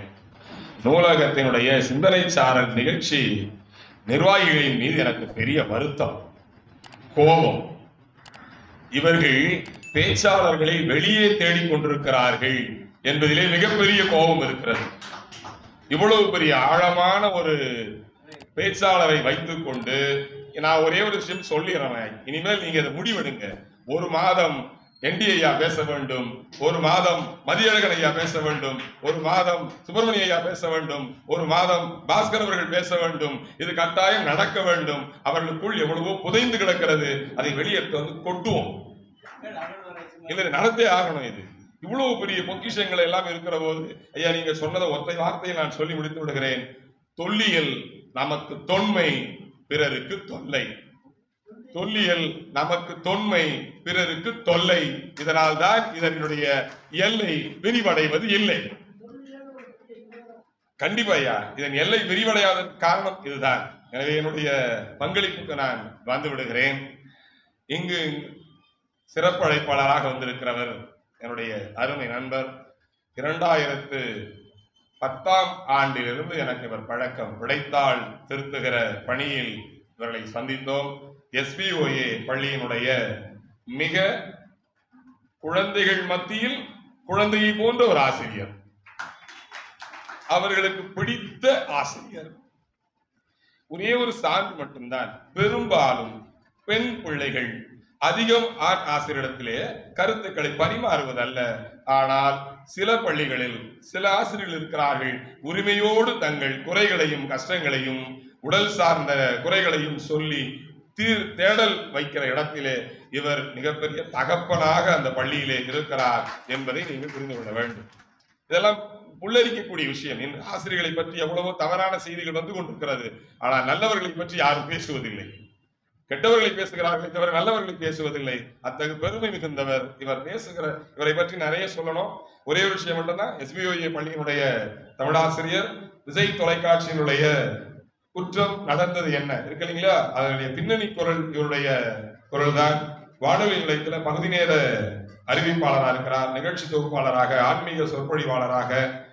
இந்த 7ஆம் வகுப்பு பாடத்திட்டத்தில் தமிழ்நாடு பாடநூல் கழகத்தினுடைய பாடத்திட்ட வடிவமைப்பு பணியிலே இவரும் ஒரு உறுப்பினராக இருக்கிறார்.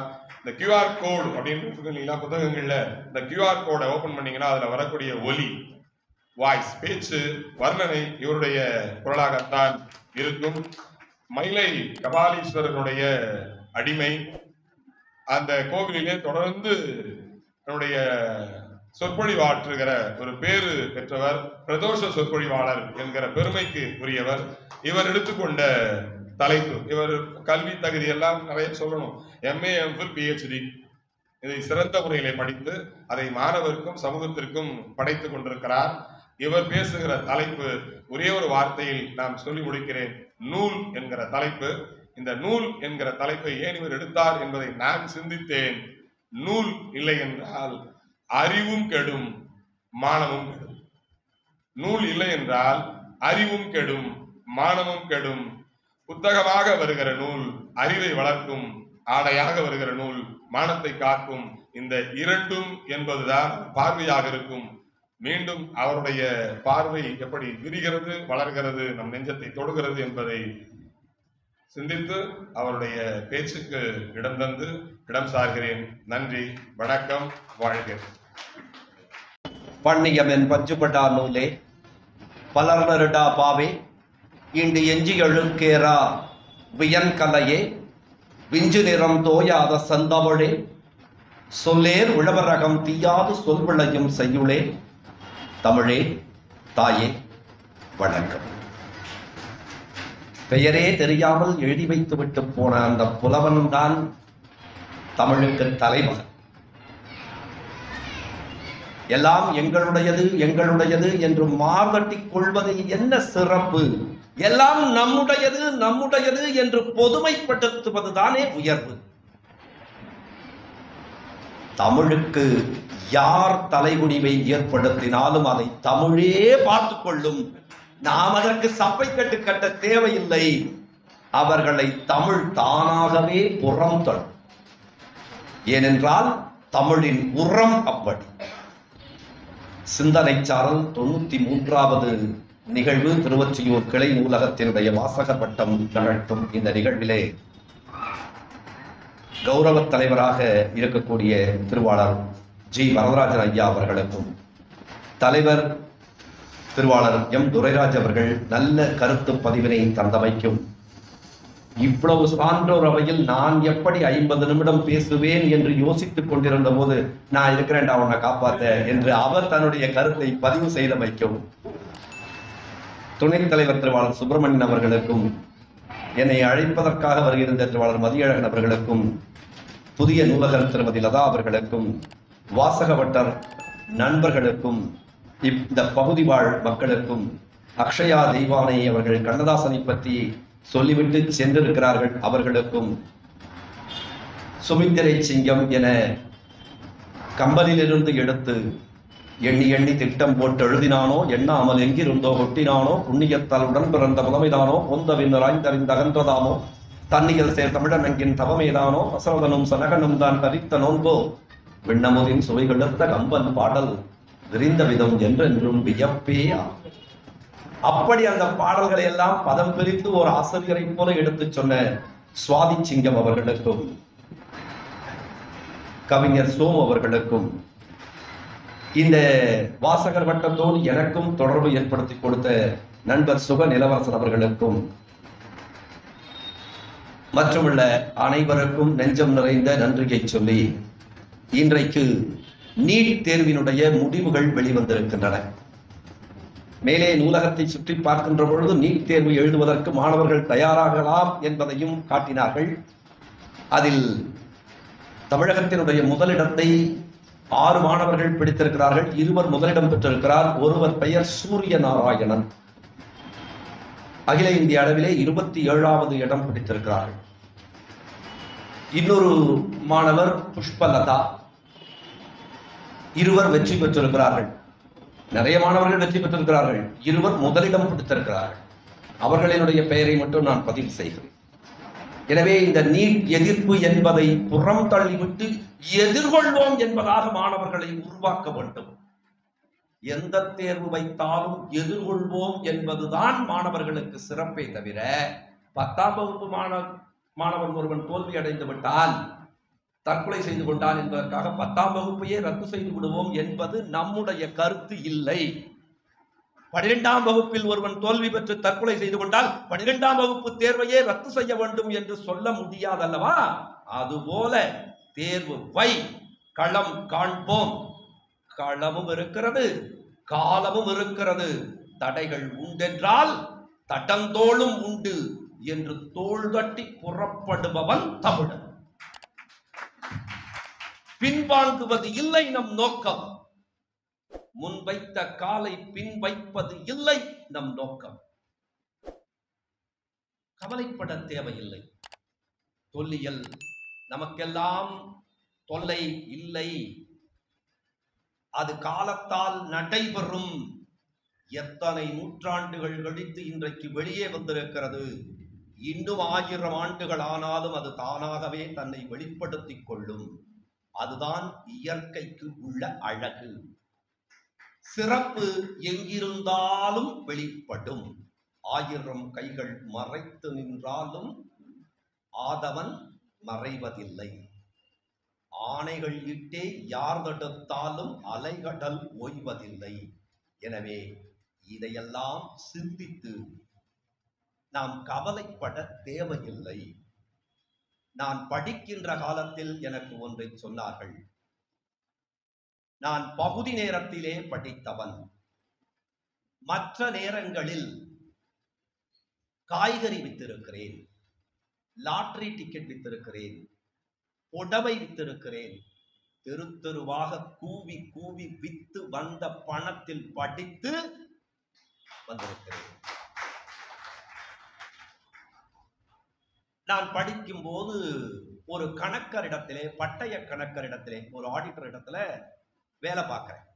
அவர் சொல்றாரு, நீ பிகாம் சேரு, நீ அங்க அக்கௌண்ட்ஸ் படிப்ப, what debit comes in, what credit goes out என்று நீ அதை படிப்ப, இங்கே அதை பார்ப்ப, கண்டிப்பா நீ வெற்றி பெறுவ அப்படின்னு.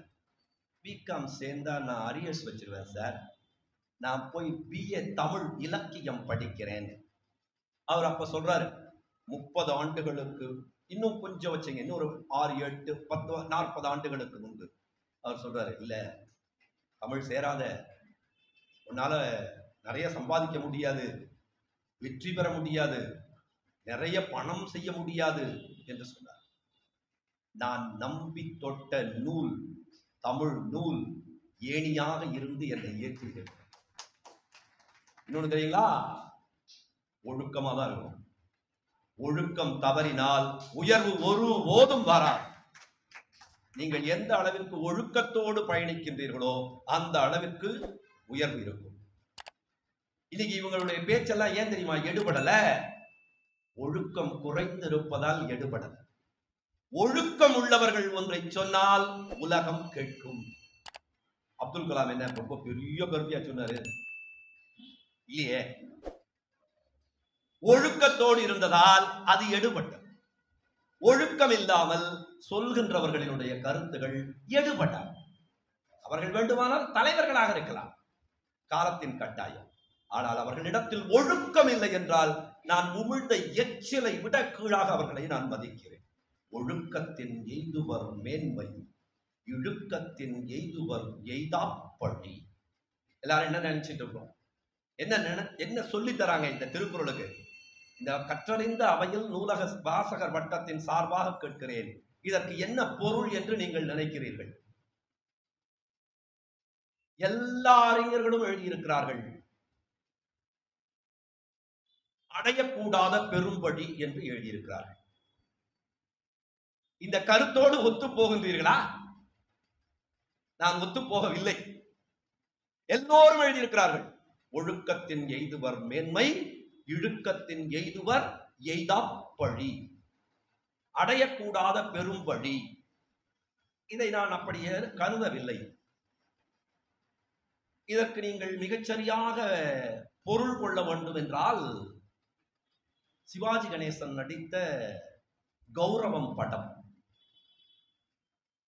ஒரு கொலையை செய்துவிட்டு சிவாஜி இடத்திலே வந்து வாதாட சொல்லி நான் கொலைகாரன் இல்லை என்று தப்பிப்பான் ஒருவர். இன்னொரு இடத்தில் செய்யாத கொலை குற்றம் அவன் மீது விழுந்துவிடும். அப்போது சொல்வார், செய்த பழியிலிருந்து தப்பிவிட்டாய், செய்யாத பழி வந்து உன் மீது அமர்ந்து கொண்டிருக்கிறது. எனவே நினைவில் கொள்ளுங்கள், உங்கள் மாணவ செல்வங்களை மிகப்பெரிய பதவிக்கு கொண்டு வர வேண்டும் என்று நினைப்பதை காட்டிலும் ஒழுக்கத்தோடுதான் இருக்க வேண்டும் என்பதை வலியுறுத்துங்கள். 80 வயது, 70 வயது, 60 வயது, 55 வயது, அதெல்லாம் வெறும் நம்பர்ஸ், எண்ணிக்கை. நான் ஒழுக்கத்தோடு வாழ்ந்த நாட்கள் தான் எனக்கான நாட்கள். நான் ஒழுக்கம் இல்லாமல் கழித்த நாட்கள் எல்லாம் இந்த பூமிக்கு பாரமான நாட்கள். ஒரு நூல் ஒழுக்கத்தை விதைக்கவில்லை என்றால் பயனில்லை. இவர்கள் யாராலையாவது ஒழுக்கத்தை பற்றி பேச முடியுமா? ஏனென்றால் அதை கடைப்பிடிப்பவர்களால் மட்டும்தான் பேச முடியும். சில பேர் நான் செய்யவே இல்லை சார், இந்த தப்பு வந்து என் தலையில விழுந்துடுச்சு அப்படின்னா, நீ ஒழுக்க குறைவா இருக்கிறப்பா, ஒழுக்கமா இருந்துக்கோ, செய்யாத தப்புக்கு தண்டனை கிடைக்கவே கிடைக்காது. நீங்கள் செய்யாத தவறுக்கு தண்டனை ஒருவருக்கு கிடைக்கிறது என்றால் நினைவில் கொள்ளுங்கள், அவர் ஒழுக்கமாக இல்லை என்பது பொருள். ஏங்க தமிழ்ல இவ்வளவு நீதி நூல்கள்? ஏன் 2000 வருடத்திற்கு பிறகு இப்போதுதான் இந்த கீழடி ஆய்வு வேலை வருகிறது? தமிழன் சில நேரங்களிலே ஒழுக்க குறைவுக்கு ஆட்பட்டிருக்கிறான் என்பதாக நான் கருதுகிறேன். அதனால்தான் அமிழ்ந்து போயின, ஆழ்ந்து போயின. தமிழன் கடைப்பிடிக்க வேண்டிய மிகச்சிறந்த நெறி ஒழுக்க நெறி. அவர்களை நாம் தலைவர்களாக அடையாளப்படுத்த வேண்டும். ஒருவன் ஒழுக்க நெறி இல்லாமல் இருந்தால் மேலை நாடுகளில் தலைவனாக ஏற்றுக்கொள்ளவே மாட்டார்கள். இந்த உலகம் ஒழுக்கத்தின் பார்ப்பட்டது. ஒழுக்க கேடானவர்களை புறம் தள்ளுங்கள். அவர்கள் தங்கத்தையே கொடுத்தாலும் தூக்கி வீசுங்கள். ஏனென்றால் அவர்கள் கொடுக்கக்கூடிய தங்கம் நம் உயிரை எடுப்பதற்கான அங்கம். எந்த பொருள் கொடுத்தாலும் நீ ஒழுக்க கேடானவன், புறம் போ என்று தள்ளிவிடுங்கள். ஒழுக்கத்தின் பார்ப்பட்டதுதான் இந்த உலகம். அதை சொல்ல நூல்கள், அதை சொல்லக்கூடிய நூல்கள் மிக மிக அவசியம். அதை சொல்லக்கூடிய நூல்களைத்தான் நாம் விரும்பி விரும்பி படிக்க வேண்டும். முத்தமிழ் காப்பியம் எல்லா உரையிடையிட்ட பாட்டுடை செய்யுள், எல்லாம் நாடக காப்பியம், எல்லாம் சொல்றது. சிலப்பதிகாரம் அதனுடைய பாவிகம் என்ன சொல்லுது? அரசியல் பிழைத்தோர்க்கு அறம் கூற்று ஆகும். அப்ப இவங்களுக்கு எல்லாம் நான் பார்த்துக்கிட்டே இருக்கிறேனே இல்லையா? 10 ஆண்டுகளுக்கு முன்பு இவர்கிட்ட ஒண்ணுமே இல்லைங்க. இன்னைக்கு எம்எல்ஏ வானாரு, 4 வீடு வச்சிருக்கிறாரு. எப்படிங்க வந்தது? இல்லையா? இதை கேட்க வேண்டுமா இல்லையா? அரசியல் பிழைத்தோர்க்கு அறம் கூற்று ஆகும். உரைசால் பத்தினியை உயர்ந்தோர் ஏத்துவர். ஊழ்வினை உறுத்து வந்து ஊட்டும். நாம செஞ்சது நமக்கு வரும், வேற எங்கேயோ போகாது. நாம செஞ்சதுதான் நமக்கு வரும். என்ன செஞ்சோம்? அதை சிந்தித்து பாருங்கள். தமிழுக்கு இவ்வளவு பின்னடைவு வருகிறது என்றால் தமிழர்களாகிய நாம் ஒழுக்க நெறியோடு நின்றிருக்கிறோமா என்பதை கொஞ்சம் அலசி பாருங்கள்.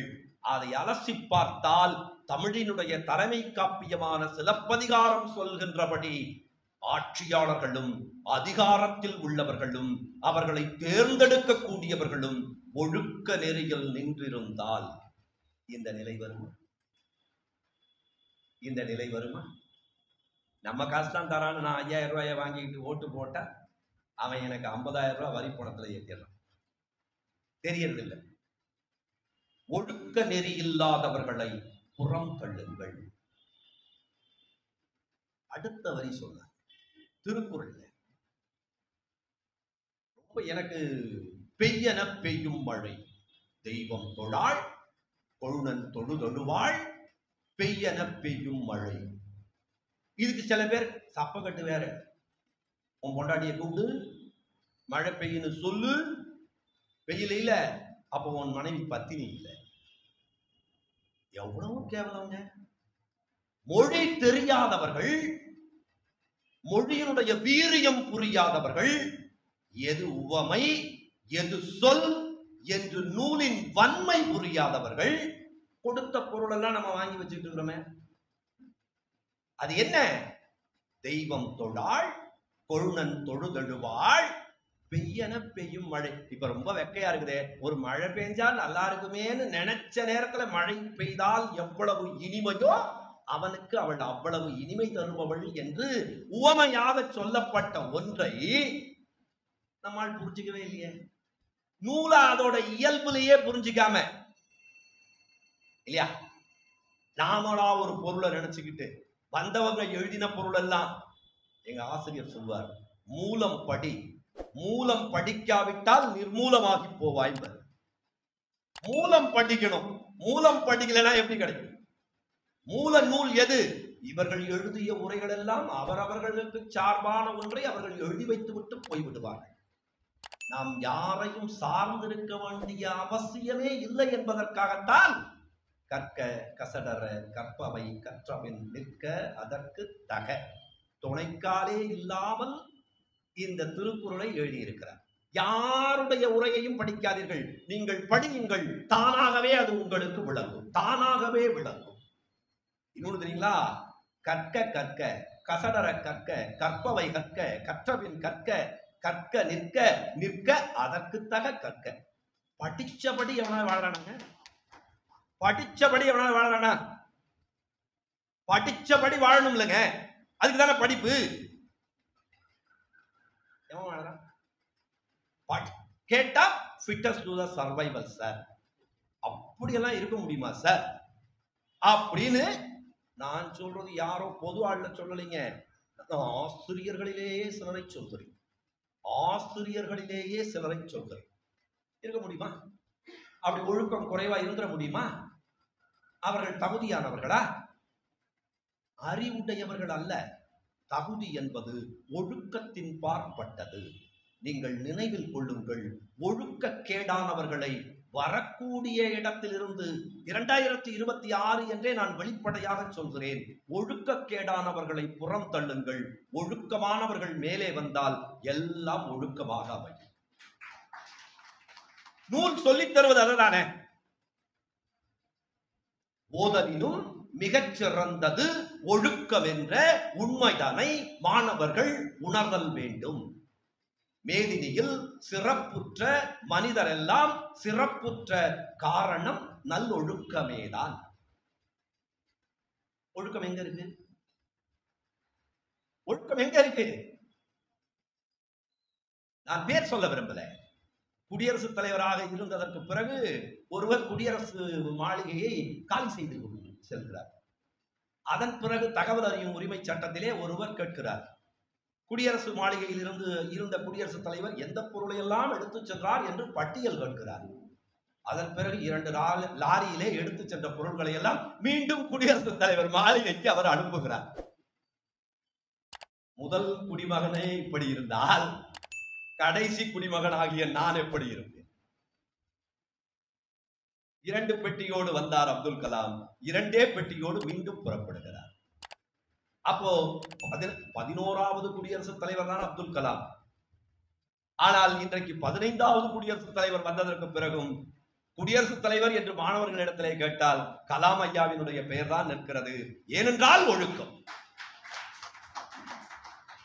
அதுக்கு பிறகு வந்தவரிடத்தெல்லாம் ஒழுக்கம் இல்லையா என்று என்னிடத்திலே கேட்கக்கூடாது. அவருடைய பெயர் நிற்கிறது என்றால் ஒழுக்கம். ஒழுக்கம் இல்லை என்றால் காலத்தால் பின்னோக்கி செல்லப்படுவார்கள், இழுத்து செல்லப்படுவார்கள். பாரதி இன்றளவும் நிற்கிறான் என்றால் ஒழுக்கம். பாரதிக்கு பிறகு வந்த சில கவிஞர்கள் நிற்கவில்லை என்றால் எனக்கு தெரியும். பாரதியை முழுமையாக படித்தேன். மெம்பர்ங்கிற வார்த்தைக்கு பொருள் தெரியல. ஏன் என்ன சொல்லுவோம்? இப்ப யாரா இருந்தாலும் ஒரு ஆசிரியர் என்ன சொல்லுவோம்? மெம்பர்ங்கிற பொருள் வார்த்தைக்கு பொருள் தெரியலன்னா என்ன சொல்லுவோம்? இப்ப எனக்கு தெரியல, பின்னொரு சமயத்தில் யோசித்து சொல்கிறேன்னு சொல்லுவோமா? இப்ப எனக்கு பேசிக்கிட்டே இருக்கிறேன், ஒரு வரி தெரியல, நான் பிறகு யோசித்து உங்களுக்கு சொல்கிறேன் அப்படின்னு நான் சொன்னேன்னா நீங்க என்ன நினைப்பீங்க? நடாயம் பேச்சாள அப்படின்னு இருப்பீங்க. ஆனா பாரதி எழுதுறாரு, பிறகு ஒரு சமயம் இது குறித்து சிந்தித்து உங்களுக்கு சொல்கிறேன் அப்படின்னு எழுதுறாரு. நூல்ல என்னென்னவோலாம் பேசுறாரு. அப்போ ஆனா அங்கத்தினர்ங்கிற சொல் அவருக்கு தெரியல. அவர் தெரியாமலே பதிவு செய்யறாரு. தற்சமயம் மெம்பர் என்றே எழுதிக் கொள்வோம். அந்த நேர்மையும் அந்த ஒழுக்கமும் பாரதியை 140 ஆண்டு காலம் கடந்தும் நம்முடைய சிந்தையிலே நிறைவாக வைத்திருக்க. இதுதான் என்னை ஆய்வு செய்ய தூண்டியது. இந்த ஒரு சொல் தான் என்னை ஆய்வு செய்யவே தூண்டியது. பாரதியினுடைய மொழிபெயர்ப்புகளை என்னை ஆய்வு செய்ய தூண்டிய சொல் அது. நூல் ஒவ்வொன்றும் சொற்களால் நிரம்பியவை. நாம எல்லாம் எப்படி தெரியுங்களா? சொற்களால் நிரம்பி செயல்களால் வாழணும். சொற்களை நிரப்பி செயல்களில் ஒழுக்க கேட்டால் துன்பத்திற்கு ஆட்பட்டு நிற்கிறோம். நிறைய இடங்களிலே துன்பம் வந்ததற்கான வேரை பாருங்கள், அது ஒழுக்க கேட்டால் விளைந்திரும். துன்பம் வந்த இடத்துல பாருங்க, நீங்க துன்பம் எங்கெல்லாம் விளைந்திருக்கிறதோ அங்கெல்லாம் பாருங்க, அது ஒழுக்க கேட்டால் விளைந்திரும். அது நமக்கு தெரியாது. அது ஒவ்வொன்றும் இருக்கும், ஒவ்வொரு இடத்துல ஒன்று இருக்கும். ஆனால் நீங்கள் நினைவில் கொள்ளுங்கள், உங்கள் அடுத்த தலைமுறையிடத்தில் நூலை விதைக்கின்ற போது ஒவ்வொரு நூலையும் இது ஒழுக்கத்தை பேசக்கூடிய நூலாக உங்கள் குழந்தைகளுக்கு சொல்லிக் கொடுங்கள். ஒழுக்கத்தை விதைக்கக்கூடிய நூல் நம்மை உயர்த்தும். அந்த நூல்தான் நம் மானத்தை காக்கும். நம் மானம் போகின்ற அளவிற்கு துன்பத்தை தருவது ஒழுக்கக்கேடுதான் என்பதை வலியுறுத்தி, நூல் ஒவ்வொன்றும் நம் மானத்தை காக்க வேண்டும் என்கின்ற சுக நிலவரசன் கூற்றை வலியுறுத்தி ஒரே ஒரு செய்தியை சொல்கிறேன். நான் 2 செய்தி சொல்ல வேண்டும். மணி என்னுடைய நேரம் 25 நிமிடத்தை நான் எட்ட இருக்கிறேன். இன்னும் 5 மணித்துளிகளிலே என்னுடைய பேச்சை நான் நிறைவு செய்து விடுவேன். ஔவையை எடுத்துக்கொண்டால் அறம் செய்ய விரும்பு. இந்த ஒரு தொடரை உங்கள் குழந்தைகளுக்கு பதிவு செய்யுங்கள். அறம் செய் என்று ஔவை பிராட்டி சொல்லவில்லை. அறம் செய்ய நாம் எல்லாம் புறம் பேசுகிறோம், அறம் செய்ய விரும்புவதில்லை. அறம் செய்ய விரும்பினால் போதும். இந்த நூலகர் வட்டத்திற்கு வந்திருக்கிறேன். இந்த அறையை நாம முழுக்க குளிர்சாதன அறையாக மாற்ற வேண்டும் என்று நான் நினைக்கிறேன். அறம் செய்ய விரும்புகிறேன். விரும்பலாமே. இதை முழுக்க குளிர்சாதன அறையாக மாற்றிவிட்டால் வருபவர்களுக்கு மகிழ்ச்சியாக இருக்கும். இந்த இருக்கைகளை எல்லாம் அப்படியே வைத்துவிட்டால் நிகழ்வு நடத்துவது மிக மிக எளிமையாக இருக்கும். மற்ற நேரங்களிலும் மற்றைய நிகழ்வுகளிலும் இங்கே நடத்தி கொள்ளலாம், ஒரு நூல் வெளியீடா செய்து கொள்ளலாம் என்று கொடுக்கலாமே இல்லையா? ஏழை இருப்பாங்களே, ஏழை எழுத்தாளர்கள், அவர்கள் இலவசமாக இந்த நூலை வெளியிட்டுக் கொள்ளலாம் என்று இந்த இடத்தை கொடுக்கலாமே. அறம் செய்ய விரும்புறது தானேங்க, விரும்புறது தானே. குளிர்சாதன அறையாக மாற்றி கொடுக்கிறோம், எடுத்துங்க. எங்கேயுமே குளிர்சாதன அறை இலவசமா கிடையாது, சென்னையில கொடுக்கணும்னு அறத்தை நினைங்க. இந்த இடத்துல ஒரு ஏழை திருமணமா, என்னால் ஆன உதவிகளை செய்கிறேன், ஒரு புடவை வாங்கி தரேன், தாலி எடுத்து கொடுக்குறேன். அறம் செய்ய விரும்புறது தானுங்க. இதுல என்ன கஷ்டம்? செய்யன்னு சொல்லலையே, விரும்புறது தானே, விரும்புங்க. இன்று முதல் நாம் எல்லோரும் ஒழுக்கமாக இருக்க வேண்டும், அறத்தை செய்ய வேண்டும் என்று விரும்புவோம். விரும்புறதுல என்னங்க தப்பு இருக்கு? ஏனென்றால் விருப்பம்தான் நாளை செயலாக மாறும். மைண்ட் மூவ்ஸ் த பாடி என்று ஆங்கிலத்தில் சொல்லுவார்கள். உங்கள் எண்ணத்தில் விதைப்பது நாளை உங்களால் விளையும் செயல்களாக மாறும். எனவே ஔவை பிராட்டி விதைக்கிறாள். அறம் செய்ய வேண்டும் என்ற கருத்தை நீங்கள் உங்கள் குழந்தைகள் மனதில் விதைத்தால், உங்கள் மனத்தில் விதைத்தால் அறம் விளையும். ஒரே ஒரு கருத்தை சொல்லி முடிச்சேன். பாரதி எழுதுறார், ஒளி படைத்த கண்ணினாய் வா வா வா. நீங்க யாராவது யோசிச்சிருக்கீங்களா? ஏன் பாரதி ஒளி படைத்த கண்ணினாய் வா வா வான்னு சொல்றாரு? அடுத்தது உறுதி கொண்ட நெஞ்சினாய் வா வா வான்றாரு. அகர வரிசைப்படி அமையல. ஒளிதான் முன்னால் வருவது, எனவே ஒளியை சொன்னார் என்று ஏற்றுக்கொள்ளலாம். ஆனால் பாரதி அப்படி அறிவியல் வேற யார் வேண்டுமானாலும் சொல்லலாம்.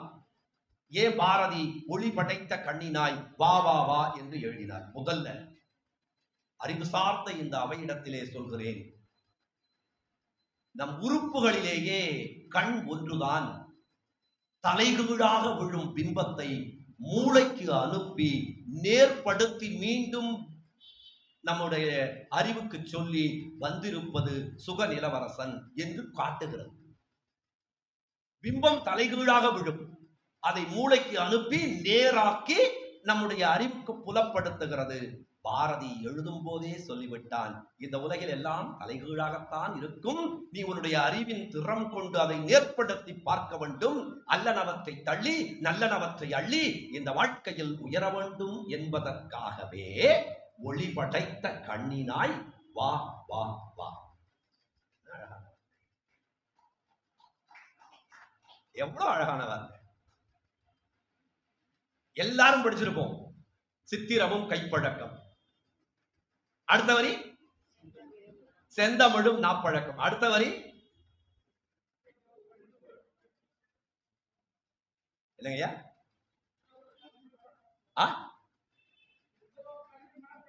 வைத்ததோர் கல்வி மனப்பழக்கம். அடுத்தது உங்களை ஆசிரியர் சொல்லுவாங்களா?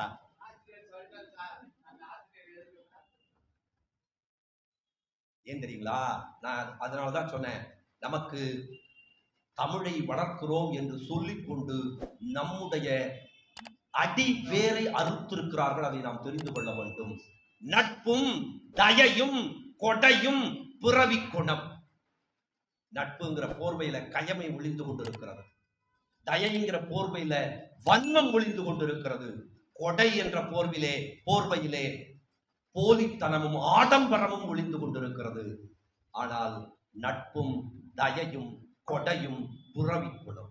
நான் என் மாணவர்களுக்கு உதவி செய்கிறேன் என்பதை அடுத்தவர்களுக்கு சொன்னால் என் மாணவர்களின் ஏழ்மையை பறைசாற்றுவதாக மாறிவிடாதா? அதை சொல்லலாமா? நான் இந்த மாணவனுக்கு உதவி செய்தேன் என்று நான் எப்போதாவது நான் சொன்னேன் என்றால் என் மாணவனின் ஏழ்மையை நானே வெளிக்காட்டியவனாகி விடுவேன். எனவே அதை சொல்லக்கூடாது. அவனுடைய இயலாமைக்காக என்னுடைய தோளை கொடுத்து நான் அவனை உயர்த்தினால் அவன் நிற்கிறதே என் தோள்ளதான் என்று நான் சொன்னால் செய்த செயலுக்கு அர்த்தமில்லாமல் போகுமே. எனவே நினைவில் கொள்ளுங்கள், நம்முடைய பண்பாட்டை சிதைக்கக்கூடிய இந்த போலிகளை இனம் காணுங்கள். தமிழை வாழ வைக்க வேண்டும் என்று உண்மையாக நினைப்பவர்கள் தனக்கு பட்டங்களை சூட்டிக் கொள்வதில்லை, தனக்குத்தானே பட்டங்களை சூட்டிக் கொண்டு படாடோபங்களை பார்த்து கொண்டு ஆடம்பரங்களுக்கு கவரி வீசிக் கொண்டிருப்பது அல்ல நம்முடைய வாழ்க்கை. அறத்தின் பால் நிற்க வேண்டும், ஒழுக்கத்தின் பால் நிற்க வேண்டும் என்பதை சொல்லி முடிமுனை மௌழி எனத்தவள் சூடிய சூடாமணியாட முற்றுமறிந்தவள் நெற்றியில் பொட்டோடு சுட்டி பதிந்தாட வடிவமைகாதனில் குண்டல கேசி பயங்கொலி கொண்டாட வார்ந்த எழில்கரம் ஏந்திய ஆடக விளையாபதியாட துடியடை கையினில் ஒருபடி என்று துவண்டாடும் துறவர மேகலை ஒருபுறமாகவும் தூய செல்லம்பாடும் அடிமலர் கண்டோரு மணமையிலானவன் நாடக செங்கீரை அஞ்சுகமாம் தமிழ் கொஞ்ச மகிழ்ந்தவன் நாடக செங்கீரை என்பதை வாழ்த்தாகச் சொல்லி இந்த நல்ல வாய்ப்பினை தந்த அத்துணை நல்ல உள்ளங்களுக்கும் நெஞ்சம் நிறைந்த நன்றி கலந்த வணக்கத்தை மீண்டும் சொல்லி விடைபெறுகிறேன். நன்றி, வணக்கம். இன்று 2 பேர் இங்க கொஞ்சம் பேசுறதுக்கு வந்தாங்க. அதுல என்டி அவர்களும் நம்ம சிறப்புரை ஆற்றிய சுந்தரராமன் அவர்களும் இருவருடைய பேச்சையும் இன்னொரு நாள் நமது சங்கத்தில் இருக்க வேண்டும் என்று விரும்புகிறேன். அதற்கான வாய்ப்பை நாம் அவர்கள் இருவருக்கும் அளிக்க வேண்டும். அதை நம்ம சுந்தரராமன் சார் ஏற்றுக்கொண்டு இன்னொரு முறை நம்முடைய சங்கத்தில் வந்து இங்கே லைப்ரரியில் வந்து நல்ல சிறப்புரை ஒன்றை தர வேண்டும் என்று இன்றே அவருக்கு வேண்டுகோளை வைத்து அவருக்கு நமது வாசகர் வட்டத்தின் சார்பாக நினைவு பரிசை வழங்குகிறோம்.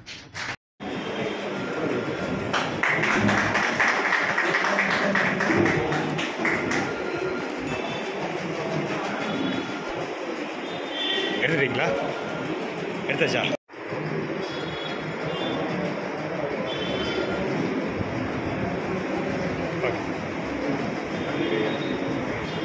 தமிழகத்திலே இந்தியாவிலே மொத்தம் 5 தோன்களாக எழுச்சி மிக்கவர் தினமானம் உள்ளவர் சாதியை மறு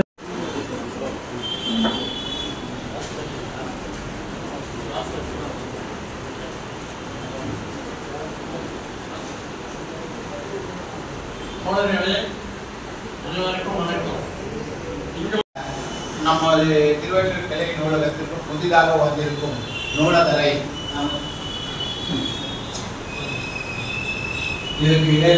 அழிச்சு ஆலைகளும் இந்த மாதிரி பெரிய பெரிய தொழிற்சாலைகளை அமைச்சத ஒரு குறியீடு அந்த நாவல் காட்டுறதுனால வாசகர் வட்டத்தின் 93வது நிகழ்வில் வாழ்த்துறை வழங்கிய தலைவர் உள்ளிட்ட அனைவருக்கும் வணக்கத்தை தெரிவித்துக் கொள்கிறேன்.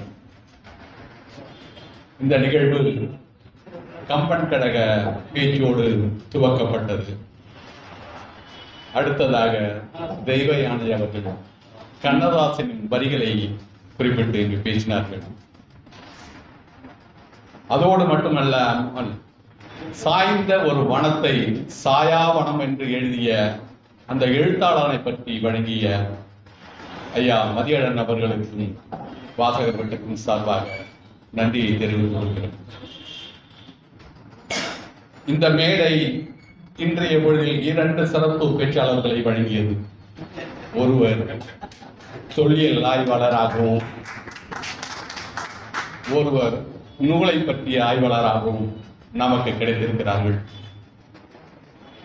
நண்பர் KS அவர்கள் குறிப்பிட்டது போல ஒரு நீண்ட உரையை இருவருக்கும் நாம் மீண்டும் வழங்க கேட்போம் என்று கூறிக்கொண்டு, சொற்களால் நிறைந்த நூலை நமக்கு வழங்கிய ஐயா அவர்கள் ஒரு செய்தியை நமக்கு சொல்லியிருக்காங்க. நீ அறம் செய்யறியோ இல்லையோ, ஆனா அறம் செய்ய விரும்பு அப்படின்னு சொல்லியிருக்காங்க. கண்டிப்பா இங்க இருக்கிற பெருமக்கள் எல்லாமே அறம் செய்ய விரும்பக்கூடியவர்கள், அறம் செய்து கொண்டிருக்கிறவர்கள் என்பதில் மாற்று கருத்து இல்லை. மேலும் நம்மளை நினைக்க சொல்லி நம்மளை வாழ்த்திருக்கிறார்கள். நாம் மீண்டும் அறம் செய்ய விரும்புவோம் என கூறிக்கொண்டு, இந்த நிகழ்ச்சிக்கு இங்கே வர இயலாவிட்டாலும் வழக்கம் போல் அங்கிருந்து ஆட்சி வழங்கி கொண்டும் இந்த நிகழ்விற்கான தேநீரை வழங்கி கொண்டிருக்க ஐயா GVR அவர்கள் குடும்பத்திற்கும், சிறப்பாக சிறப்பு உரையாற்றி அமைந்திருக்கிற ஐயா சுந்தரராமன் அவர்களுக்கும், ஐயா நிகழ்ச்சியை ஏற்பாடு பண்ணி கொடுத்த நிலவழகன் அவர்களுக்கும் வாசகர் வட்டத்தின் சார்பாக நன்றியை தெரிவித்துக் கொள்கிறோம். அதே நேரத்தில் விடுமுறை நாளிலும் கூட இங்கு வந்திருந்து நூலக பணியாற்றி கொண்டிருக்கின்ற நூலக பணியாளர்களுக்கும் எங்களுக்கு நெஞ்சார்ந்த நன்றியை தெரிவித்துக் கொள்கிறோம். அடுத்த நிகழ்வாக தேசிய கீதம் ஒரு புல்லாங்குழலில் இசைக்கப்படுகிறது. ஒரு புல்லாங்குழலை அழைக்கின்றோம். நன்றி.